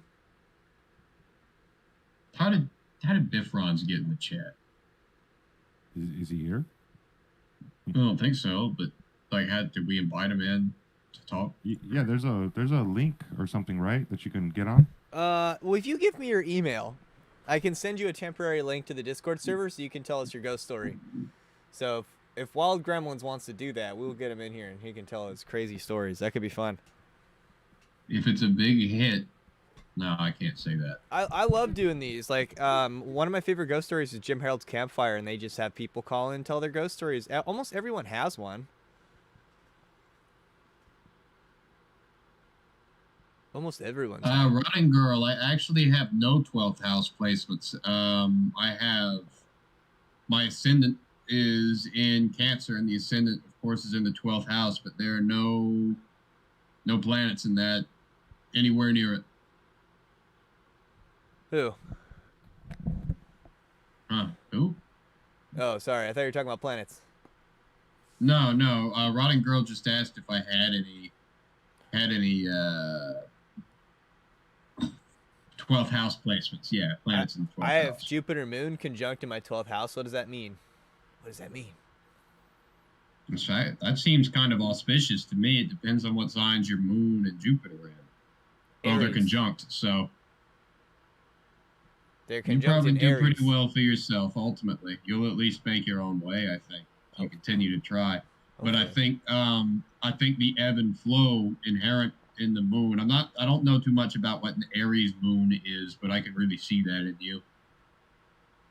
You'd probably be what I would put up next to a picture to its definition, but there's an element of capriciousness involved. But the Moon being conjunct with Jupiter adds this element of ebb and flow to your Jupiter. So it's not like I still think Jupiter's in a good placement, but it causes it to behave in a way that typically doesn't, where Jupiter's firmly is expansive. Now sometimes it retreats. Oh, interesting. So behaviors of the moon are going to be extremely important in any Jupiter magic you do.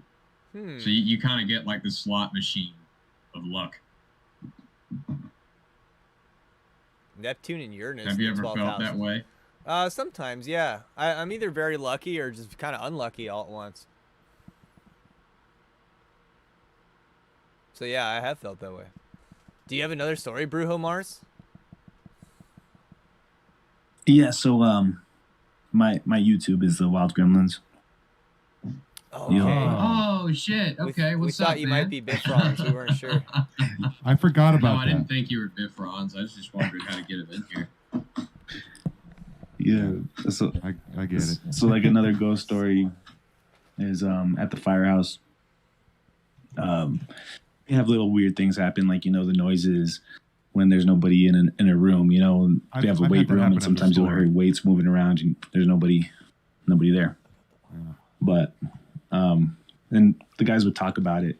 You know, half the guys here are non-believers, and the other half have heard something and they're creeped out.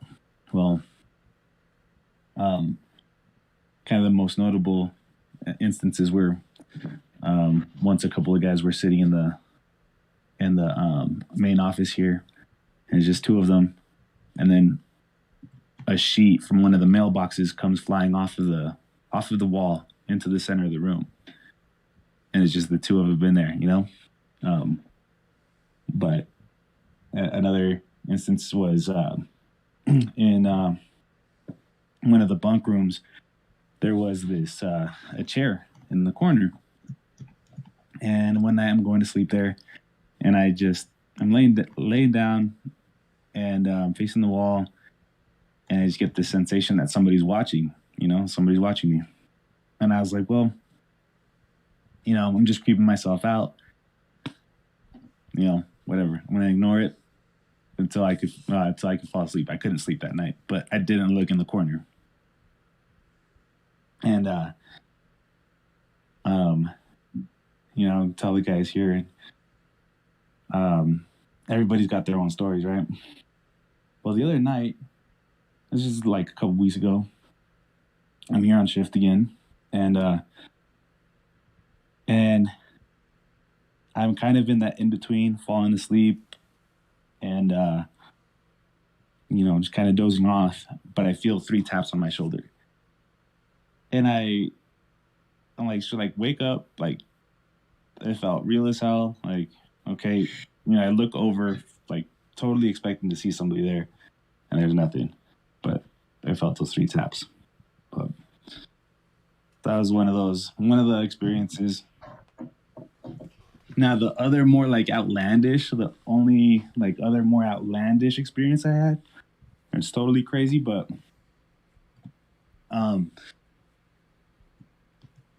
one day, me and my friends were over at my house after school, and my friend, he's looking out of the window in my backyard, and he says, "Hey, did you guys always have those?" And I'm like, What are you talking about?" And he says, those lawn gnomes. Did you guys always have those in the backyard? What? Oh, And I'm wow. thinking to myself, I'm like, no. Like, the lawn gnomes, you know, I know what they are, but it wasn't a thing in my family, you know what I mean? Like, no. And so I go over to the window and I look out, and sure as shit, like, there's a few, like, lawn gnome looking things out there. What? But they don't look plastic. They look like they've got an organic, like, something organic to them, you know? The cloth looked real, like on their clothes. Oh, that's And they're crazy. They're standing there. And it was me and 2 or 3 of my other friends. And they all looked out there and they're like, I don't remember seeing those. And I was like, yeah, no, I either, but I don't know, that's weird. And just kind of shrugged it off, and we went along with our day. And you know, maybe a few days later, we're driving down down one of the main roads here in town, and my friend points out the window. He says, yo, it's those gnomes that we had seen at your house. What? And I look over and they're standing, there's like arranged on the top of these, on the top of this kind of dividing wall What? off of the road, kind of standing on top of them and just kind of like on every pillar, there's one of them. What the hell? That's Then fucking crazy. so out of place and just so weird. But like to this day, I can reach out to my friend, yo, remember when we saw, seeing those gnomes? And they'll be like, yep, straight up. Dude, this would be So a great like, prank. I see some weird shit, but yeah, grateful that there's somebody to back me up on it. Garden gnomes? So- You saw garden gnomes came after you. Yeah, no, they didn't come out. They were just standing there. Did It you was so give them weird. offerings? Did you give them offerings like yokai? I think that's what you should have done. No, honestly, I did not even know anything about them up to that point. I knew about them as far as like characters in like So, I don't know, the Smurfs or some shit. But like I didn't know that they were like actual based on a like a mythical like a thing. thing. Yeah. Did I So did I tell you guys before about my gnomes? My gnome shenanigans from when I was in high school? Did I ever tell you about that? Gnomes. I don't believe so. But Have I before you spoke do, about it? I don't think so either. Yeah. Notice we've got some more people watching now. So just that we may benefit from this person who already pays us money in his incredible gnome story, please like the video and push us in the algorithm.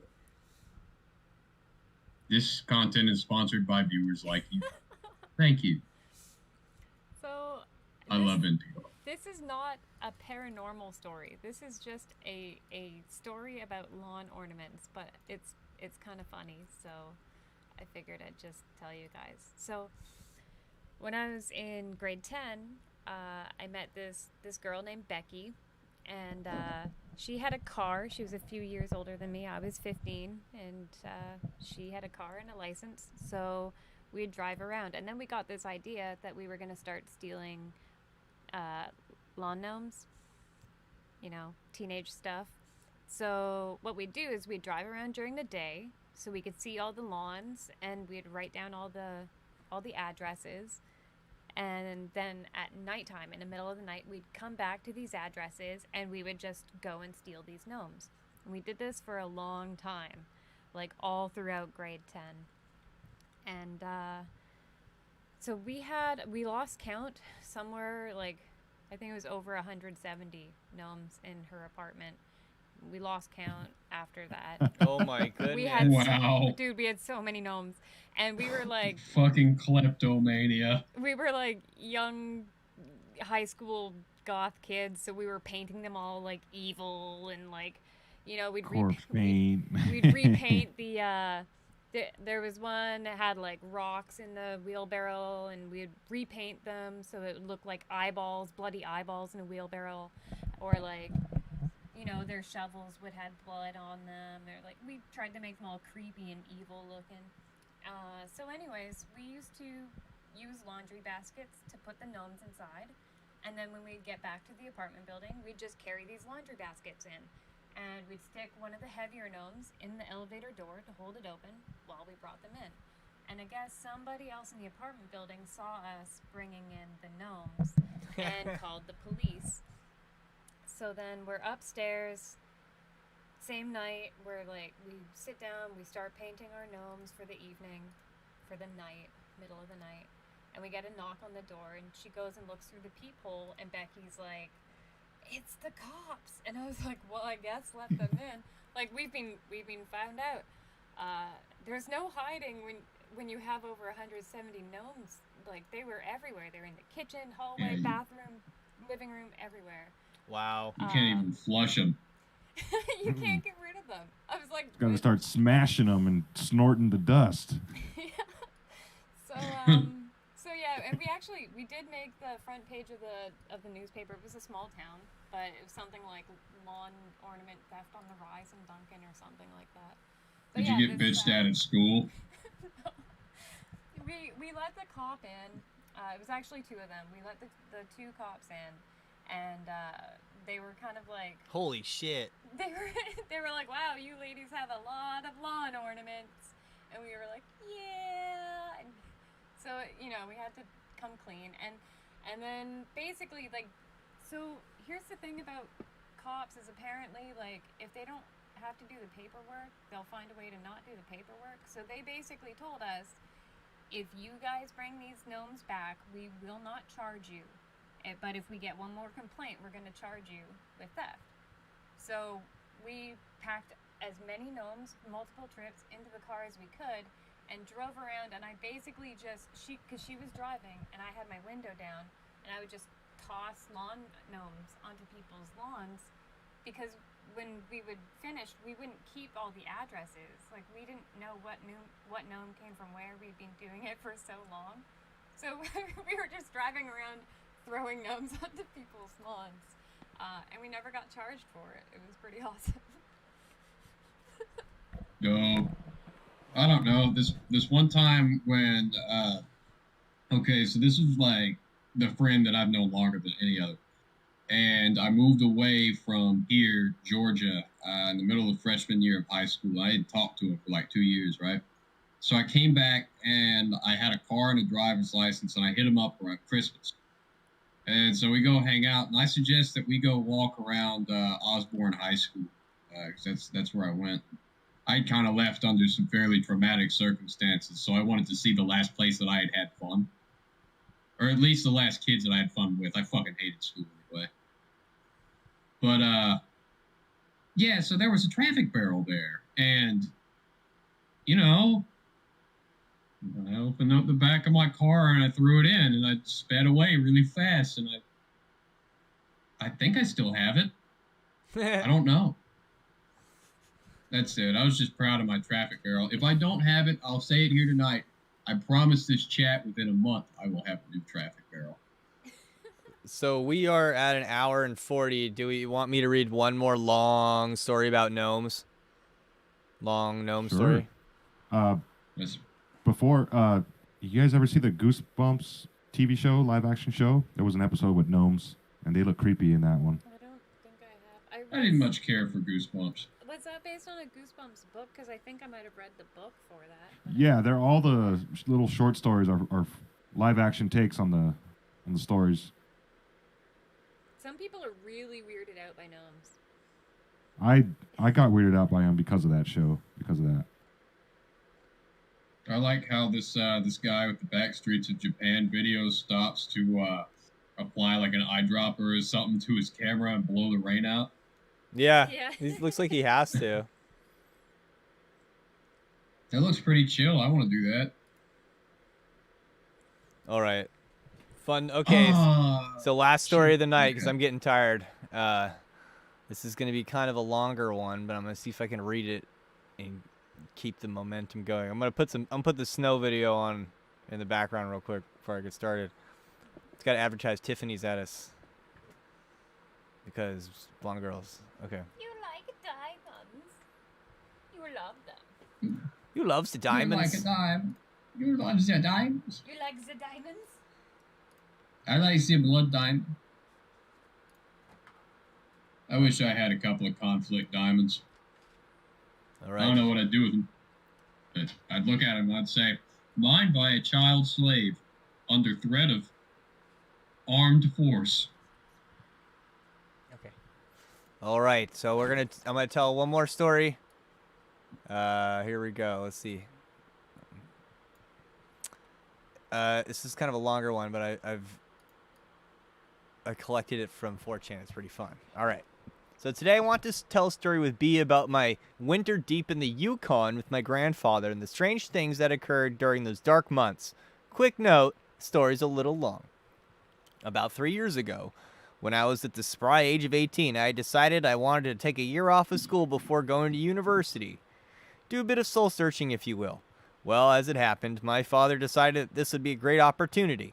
You see, my grandfather Dana had been trying to get me to go out to his cottage for a few years now. Learn a little bit about yourself and your heritage. Now, my grandfather is the toughest son of a bitch I've ever seen in my life. For example, when I was 15, my family took me skiing in Jasper and my grandfather tagged along. During that trip, Dana hit a fallen log that had been ever so slightly covered in snow and plowed straight into a spruce tree. Tore his lip open down to the cheek, Once we caught up to him, he started freaking out and talking about getting him an ambulance. He just calmly stood up, told us with his lip hanging open enough to see his teeth that he'd be fine, and he was going to go back to the lodge and patch himself up. As it turns out, this involved him skiing all the way back, grabbing a sewing needle and some fishing line, and stitching his own face back together in the bathroom mirror. An hour later, he was back on the slopes as though nothing had happened. He has a vicious scar too. He was born in Sweden, a massive guy, around 6'6", pretty muscled despite being in his 60s. He's a pretty quiet guy and rather eccentric. Lives out in the middle of frozen hellscape at a time in his life where most people would be retired. Go figure. The main reason I hadn't gone with him sooner was because my mother was terrified of me going to live off with my crazy relative for any length of time, despite my father's assertion that I'd be well taken care of and that I was old enough to fend for myself. This year was different, though. Through some Herculean effort of coercion, likely involving the fact I was moving out anyway, I was granted permission to go leave with him. My family lives in Alberta, and my grandfather, off in the northwestern Yukon, past the Minto mine, if anyone knows the area. It was arranged for me to fly out and meet up with my grandfather, who would then drive us out to his home. After landing, I was greeted with an amusing sight of my grandfather standing about a foot above the rest of the crowd, staring forward, waiting for me. We had a quick greeting, and before long had hopped in his truck, and we were making our way towards the place where no roads go. We drove for a few hours, not much said between us, though that was pretty standard for him, and finally arrived at what appeared to be a little more than a snowy plot near the tree line away from the road. "So where exactly is your cabin? I didn't see it on the way over," I asked him. He turned to me and smiled. "About 3 days of hiking. That way." He pointed into the trees. And so I began day one of my adventure. Packed slug over my back, snow up to my calves as we began to walk. The first day went pretty normal. Something was not going, but that's not going to last, let me tell you now. Along the way, he would point out animal tracks, different plants, give me basic wilderness survival rundown. Now, I'd been raised on a small acreage outside of the also small town of Athabasca, so I was no stranger to the wilderness, but even still, my grandfather's knowledge of the wild seemed near encyclopedic. Anyway, the first day came to a close, and the sun hung low in the sky, and the snow glittered in the twilight. A beautiful vista if I'd ever seen one. We found a small outcropping and built a fire, set a can of beans and some vegetables to cook, and enjoyed the moment. I slept pretty soundly given the negative 20-ish weather. On the eve of the second day, I was shaken awake and told to start walking. We don't want to spend more nights out here than we have to. It's only going to get colder and these woods are dangerous. Gathering up what I had, a little more than a sleeping bag, clothes, some provisions, and 2 knives, we set off again. Now let me tell you, there's nothing more tiring than pushing through snow up to your crotch in the middle of the woods for hours and hours. I like to think I'm in okay shape, but by the time we stopped for a break some 4 hours later, I was about ready to die. My grandfather, of course, seemed unfazed by it. It was around this time that I'd started to take note of a few things. For anyone who's lived near or spent a lot of time in the woods, you know it's a pretty lively place. Lots of noise, things moving around. Not here. In the winter, everything is still and quiet. A strange feeling when you've heard all your life that things go quiet in the forest, something bad is near. The uneasiness was offset somewhat by the fact I was trying to see it that my lungs were going to explode, and my grandfather's calm, uncaring demeanor did nothing to comfort me. Soon enough, we had set off again. A few more hours into walking, I noticed an odd little cave down the hill we were on. The opening had huge icicles hanging down the front, and a few bones could be seen scattered around the area. I turned to my grandfather asking, pointing towards it, "Should be worried about that?" At that, he stopped and looked for a few moments before he just continued walking, saying nonchalantly, "Not as long as we get a ways off before night, it won't matter."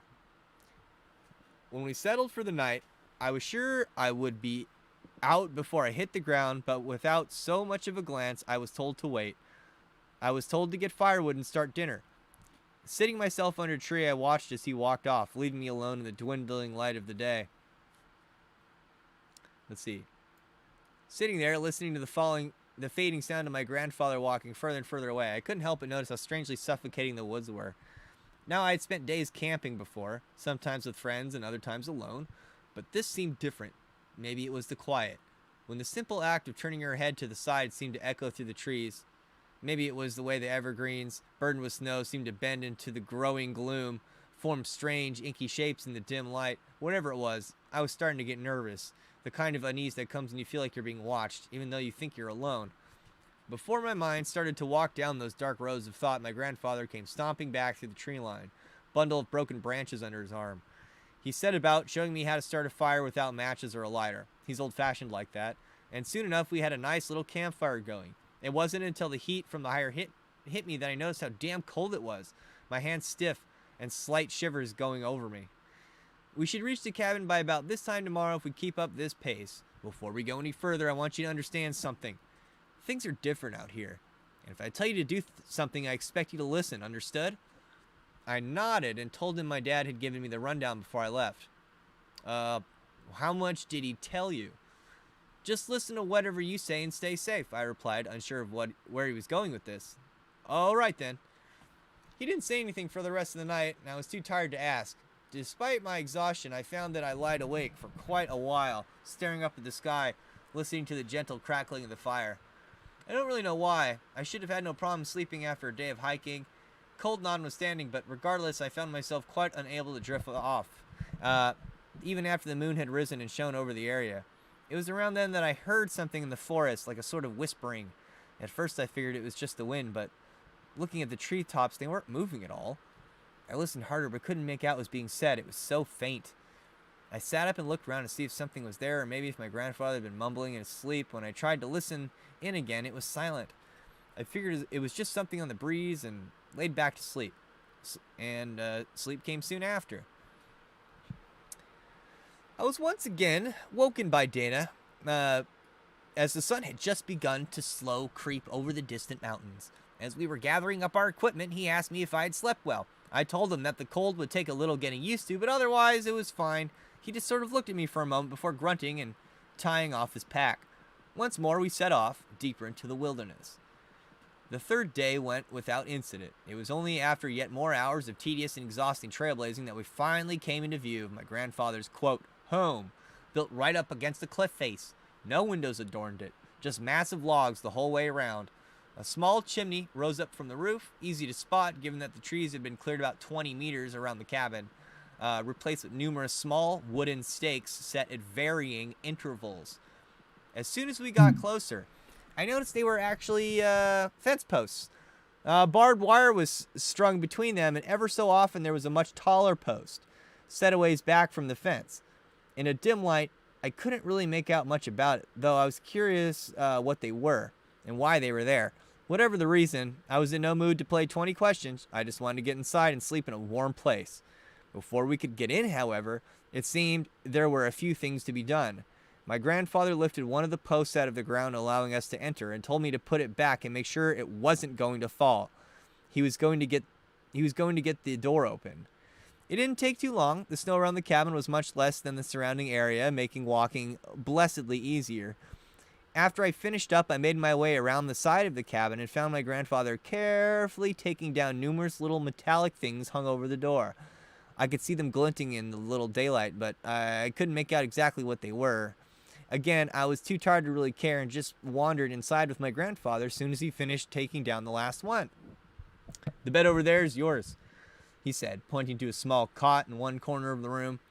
Without much more than a thought, I ambled over and went to sleep. I really should have savored it more, as this was the last good night's sleep I was going to get for a long time. I woke up the next morning to a mostly dark room. A candle was set on the table in the middle of the cottage, giving enough light for me to figure out where the door was. Opening it and stepping outside, I was greeted to a bright midday sun. Down the yard a ways, I saw Dana finish clearing the excess snow from the plot of land. It was low enough that I could actually see the ground and a few feet of fence. The snow was like a wall around us.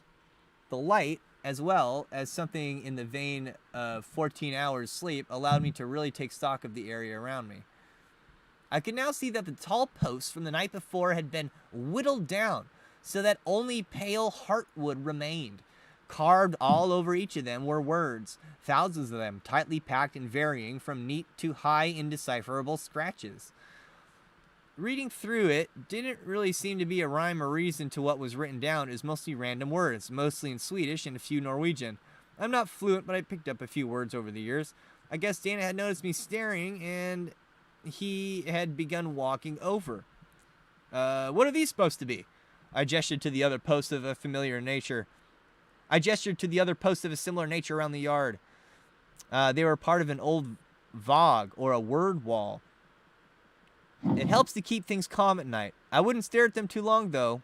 Won't do your head much good. Let's see. That's fucking cool. In case it wasn't already somewhat apparent, my grandfather's a bit of an odd sort. He never liked staying in towns and normal houses and almost always carried little runes and charms on strings. I always found it neat when I was younger that I'd often ask what they meant, and he'd tell me stories for hours. My mother always had a problem with him visiting. I'd overheard her talking to my dad to allow Dana to, about how Dana would fill my head with crazy nonsense on more than one occasion, but he'd often shrug it off and say something along the lines of, it's good for him to learn a little about his dad's culture. The point is that it was only after I really started to get a look at the cabin and the word wall that these things really started to sink in. He was definitely a little odd at times. The first day we went out to chop a few trees down for firewood, he would very specifically point out which trees we were to cut down, but only after pressing his ear to them and listening to see if they were unmarked. When I asked him what he meant by that, he said some of the trees are special to the forest and we shouldn't touch them. Otherwise, Tom Tenisar would get angry and we wouldn't want that. The Tom Tenisar. For those who don't know, Tom Tenisar are part of Scandinavian folklore. They basically look like garden gnomes and act sort of like Santa Claus. At least that's how they're portrayed now. Growing up, my grandfather would tell me about these little monsters and how they would chew open people's doors and windows in order to crawl into houses at night and whisper things to a sleeping person, and they'd sometimes go crazy, wandering out into the woods or ranting incoherent babble. Other times they'd just sort of be different afterwards. Either way, they're freaky little bastards, and I stopped believing the stories around the time I figured out Santa Claus was bunk. Dana really isn't known for a sense of humor, so hearing him say that was a little more than strange. I sort of awkwardly laughed at it, and he looked at me and said, "You think I'm joking? Keep that up, and you won't be seeing summer." Whoa. That shut me up pretty quick. I still didn't particularly buy the stories, but it still made me not tap the trees he said were marked. We finished loading up sleds and we had brought with us, and at that point Dana said, "Let's go this way. I want to show you something before we get back." Following him, it seemed like we were making a wide arc instead of going straight back, and I wasn't going to argue. As we walked, I noticed there were no animal tracks, as in absolutely none. Even the way to the cabin, I had picked up a few prints from rabbits or moose and the like. When I asked why we hadn't come across any despite being so far in the woods, I was told that they don't like it here. No, to stay a ways off. "Why's that?" I asked back. "These woods aren't safe for much of anyone after dark. Least of all, critters." After walking a while longer, we reached a high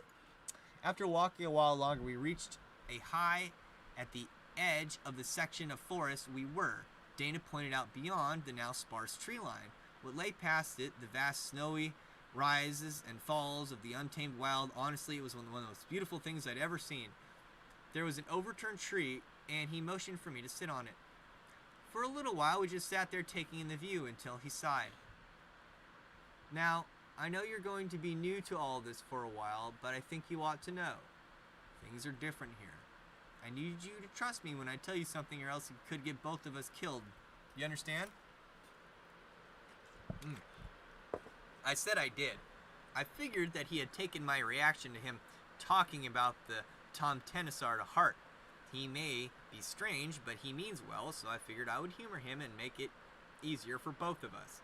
That would prove to be a very bad idea. Once we got back and finished stacking the firewood, Dana broke out more of our dwindling provisions as we were cooking and said that tomorrow we would need to go hunting. If we caught anything, he would show me how to properly butcher the animal. We ate and settled in for the night, but as we were settling in, he told me that if I ever got up in the night to use the outhouse to the side of the cabin, that I should always bring a candle, no matter how bright the moon was, and that if it goes out, I should come back inside right away. With that, he set a small dangling thing up on the door. And then he has a picture of it. When I asked him about the thing on the door, He told me he was there to confuse anything that was trying to get in. Later, during that winter, I found out this is supposed to be a rune for illusions or disguises. I guess the idea is that it would help make it harder to tell what was inside the cabin if something got inside the door. The next few days we went about hunting. For the first while, we didn't catch anything. It wasn't helped by how we needed to head a fair ways from the cabin before we saw signs of animal life, and Dana always insisted that we be back before night fell. On top of that, he didn't bring a gun ever, just bows and some arrows. I know bow hunting is common enough practice, but given the bears roaming these woods, I figured it'd be nice to have something with a little more stopping power than that. When I mentioned this to him, he said it would cause more trouble than it would prevent. Eventually, we actually managed to find and snag a buck. It was a nice one too, enough meat that we'd be alright for a while. We threw it on the sleigh and began dragging it home. Yet, more hours ticked away before we got to the cabin, and something rather interesting was waiting for us there. Ravens. Normally, it wouldn't seem so strange, but when I hadn't seen signs of life save the trees in this area for almost a week, it seemed off. Dana stiffened up when he noticed it too. When I asked him about it, he told me, "Drop the sled and come with me. We're going to need to butcher this fast." Not sure where this was going, but remembering our conversation from earlier, and I figured I'd better just go with it. We circled around the cabin, the raven sitting on the roof watching us the whole way. Lying in a small snowdrift in the front was a door. Lying in a small snowdrift in front of the door was a rabbit's head, just the head, cleanly severed. The snow was still a bright red, so it had to have been pretty fresh. There was also a little indent through the snow leading up to it. Made it look like it had been thrown over here. Well, it could be worse. We didn't really need the head anyway. When I asked what he was talking about, he told me, "It's only right to return a gift with a gift. Take that inside and meet me near the butcher's shed, a little ways off past the wall, a couple feet off the tree line." That evening we butchered the deer, and when we were done, my grandfather took the head, antlers and all, walked out to the woods a short ways before gently setting it down and coming back. We brought the rest of our meat over to the cabin, and Dana took the rabbit's head off the table where I had placed it. That night we had rabbit stew and potatoes. When I asked why we were going to eat something we'd found sitting there, he told me it would be rude to just throw it out, and it wasn't wise to insult the neighbors, quote unquote. There were no neighbors out here. I thought you lived alone. Alone? No, Hey, Luke, you're breaking up a bit. Oh. I can hardly hear this. Am I breaking up now? Can you hear me now?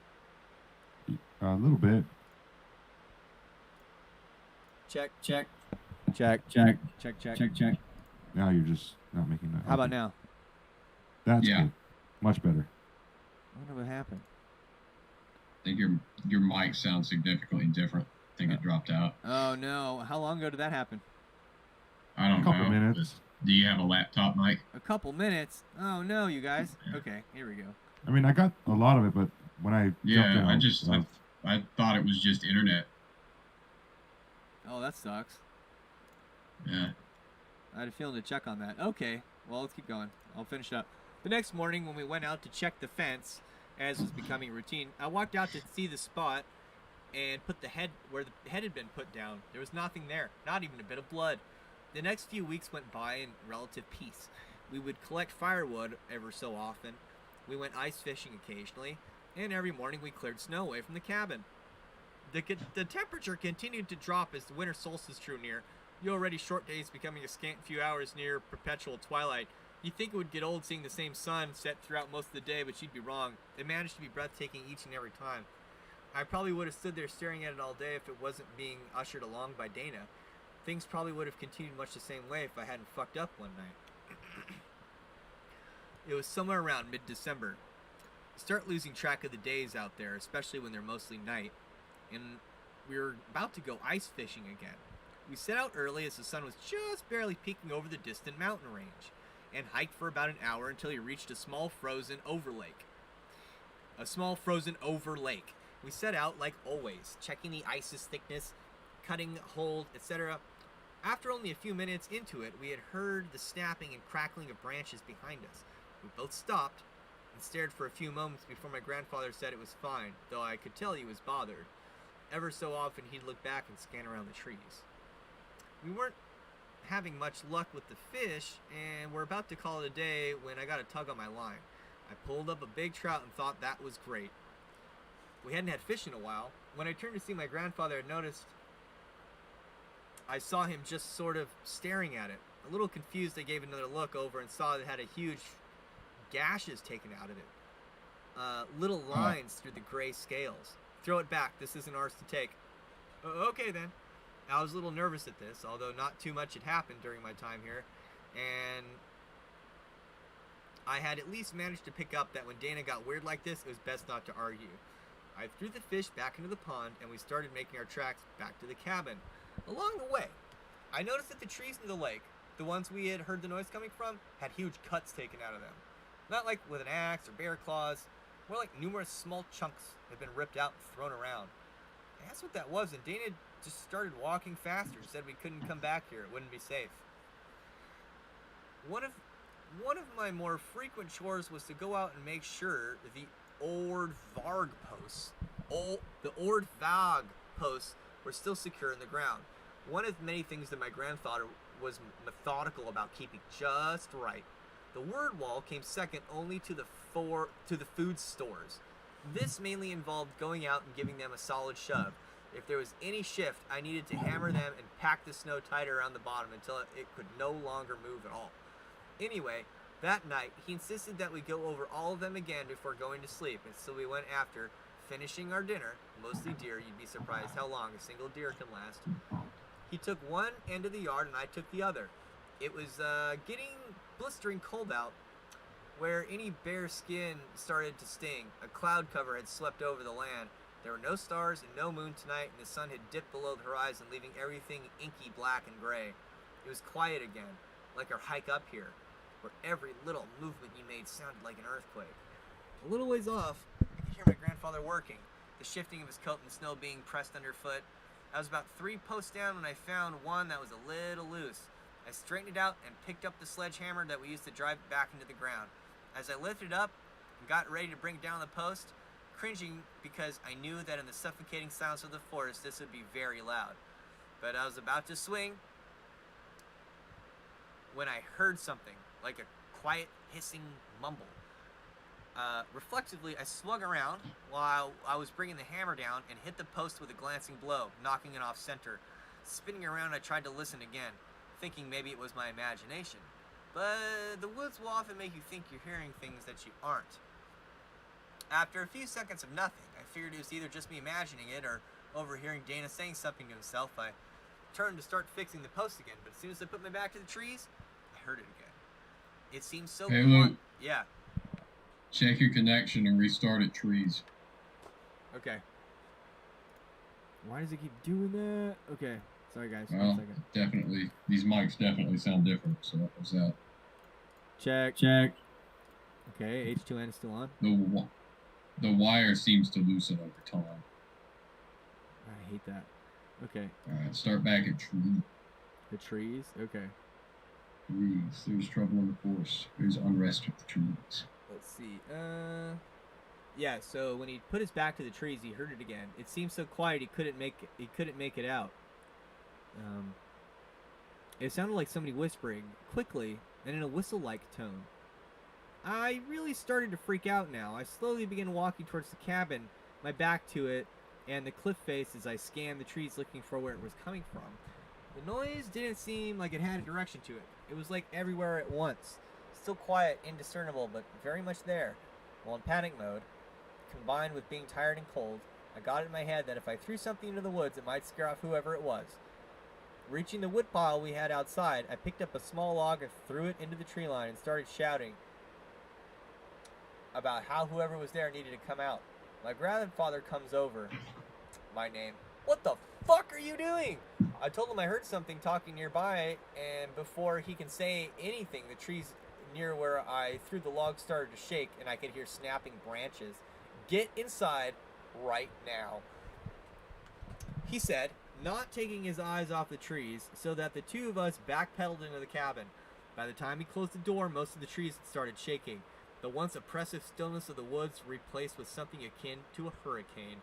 That night, neither of us slept.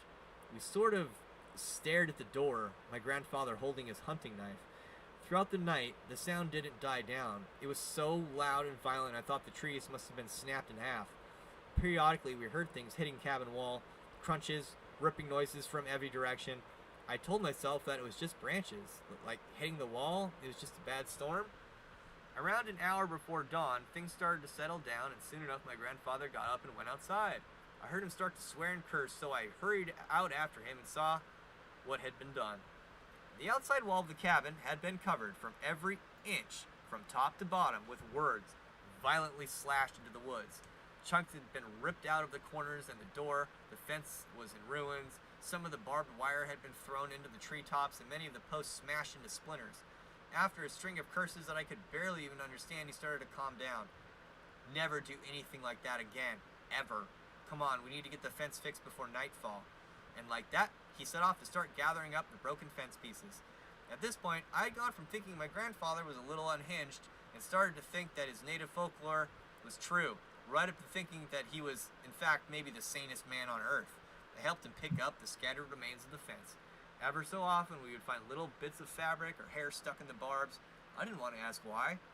We were making good time on having the barbed wire fixed, but I was still worried.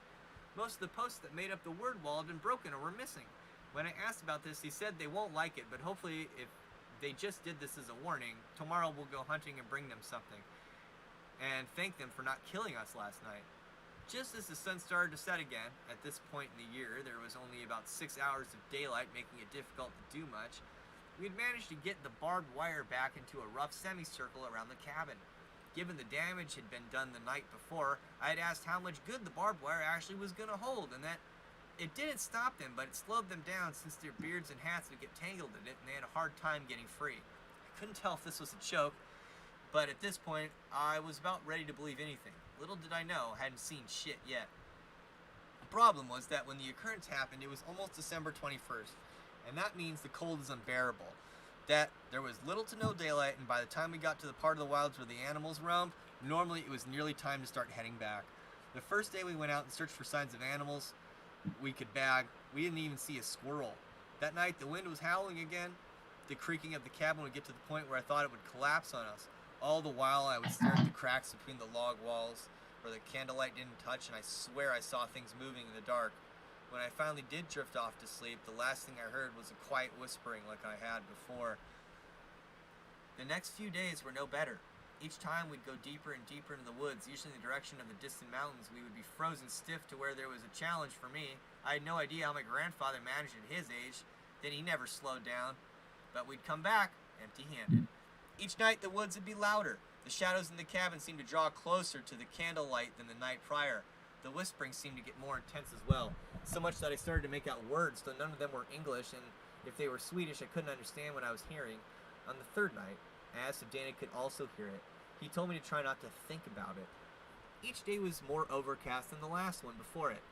The daylight was just a lighter shade of gray. It started to get to the point where our food stores were getting low. Our need to find something became doubly desperate. It started to get worse by the fifth day, when it started to snow. Not your simple puffy white snow that you see in the south. No, this was big, heavy, wet flakes that seemed more like snowballs landing everywhere. It clung to everything, weighing us and the trees down alike. All the while we walked in a misty forest where we could hardly see more than a few meters. I kept swearing I could see things out there, little shapes sitting on rocks, tree branches that would be there one moment seemed to disappear as soon as I looked directly at it. I asked my grandfather, he told me not to acknowledge them, just keep moving. The longer days went, the more I could see them. Let's see. I was on the 9th day of trying and failing in our hunts that we returned to a troubling sight. All along the tree line surrounding the cabin, a couple meters off of the barbed wire fence, there were a number of large stones, big boulders that came up to my chest. Most were oddly shaped, with the tops carved off in a section. They were pointed at the cabin. They had been placed every few feet along the tree line, almost like a fence of the forest's own. When we saw that, Dana stopped and said, "Pack your things, we're leaving at dawn." I wasn't going to argue. Even as we got past the fence and closed the door, I felt like we were being watched from something out in the snow. It was too dark to see any of the little shapes that had been following us wherever we went outside, but I knew they were there. Hardly any moment when they weren't.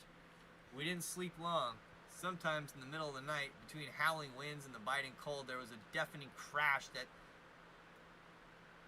and the door split down the middle.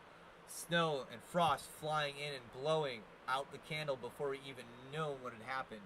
There was a scurrying noise, and after a few seconds, my grandfather had managed to light a little oil lantern that he had by the wall. The table and pantries that had been overturned, everything not nailed down was either broken or scattered around the room. I asked if we should leave right now. He told me that's what they wanted us to do, and that we should wait until first light. It was the longest night of my life. We sat there shivering, staring at the broken door, the lantern's light just barely keeping the dark. Who knows what else away? Several times I thought I saw something there, just outside the door, watching. When I saw the horizon getting brighter, it was like waking from a nightmare, only it wasn't quite over. We grabbed whatever hadn't been broken and made for civilization. The snow had stopped, but the clouds still hung above us, and it would be 3 days until we got to the truck. We moved as fast as we could. The snow was so deep that we had to stop every kilometer just to wipe it off. It weighed us down more than our packs did. I don't know how far we traveled. I don't know. We didn't stop, and I don't think we ate until it started getting dark. Dana said to get as much firewood as I could find, and the fire needed to be big. What about the marked trees? I said to him. I wasn't sure if things could get worse. Fuck them. They're already pissed, and it won't matter much now. That night, we had a massive bonfire going. I bet you could see it from the mountain, it was so bright. Even if we could hear them out there, the whispers never stopped. Every now and then a branch or rock would come flying at us, or the fire. It didn't make for a restful night. Around an hour before dawn, the snow started again. The second day was worse yet. With the snow back, the little fucks got brave and started coming in close. Every now and then we'd get hit with something that fell from the trees, like a tree branch or a tree along our path that would fall down and make it hard to progress. We didn't walk, we ran through the woods. I didn't think I could run, but I didn't remember either of us stopping. We just managed to stumble into a little clearing as the light was fading again. We hurried and grabbed whatever wood we could find to start the fire. The wood was wet and uncooperative as the shadows started to close in. We could see the little moving figures at the edge of our vision again.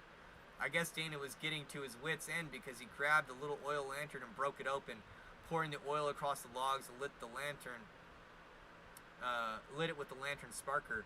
The shadows retreated for a moment, and I think the little monsters were hissing at us. We were left mostly alone that night. Hell, if I knew why, maybe we would even get some rest. The snow hadn't quit yet, so by the time we were woke, the snow had not quit, so by the time we woke up, we were covered. We set out before the sun rose. I think Dana didn't trust us to make the rest of the way in only a few hours of light. The trail was a mess. Trees and rocks littered the animal trails, and the brush was so thick with evergreens that it was no better.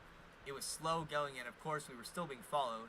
We could still catch sight of them at the edge of our vision, watching and whispering in tune with the wind.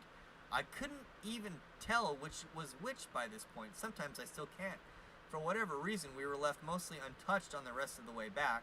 The poor trail conditions slowed us to the point that it was already dark, and we still hadn't made it to the truck. Dana did not want to stop, though. He said if they were close, he didn't want to risk another night outside. I'm not sure when it was, but we eventually made our way back out of the trees and onto a road. We followed it for a few miles until we saw the glorious steed that would get us out of that place, covered under a few feet of snow, though it was. We slipped out the truck bed, threw our things, and drove away. I don't think either of us looked back. After, we got back to town and stayed at the inn for the night. Best goddamn rest of my life. We woke up early and drove for nearly the entire day until we made it to the Eric Nelson Airport. When we got back, Dana stayed with my family for a little while at my dad's behest. We didn't talk much about the trip, just that we needed to come home early. That spring, Dana left and said he was going back home. I asked him what the fuck he was thinking going back there and told me that he had lived in those woods for almost 20 years. It was his home and he would stay there no matter what. He promised to call or visit on occasion. That was 3 years ago. None of us have heard a hair of him. My parents are convinced that he passed away. They're probably right. I can't help but wanting to know. And this is where we come to today. I told my friends about what happened that winter. They don't really buy it. I don't blame them. But anyway, that's what happened at my grandfather's cabin. So yeah, that's the story. That's a cool ass story. Yeah, Fucking Wendigos, man, they ate them alive. Gnomes are real. Gnomes are real.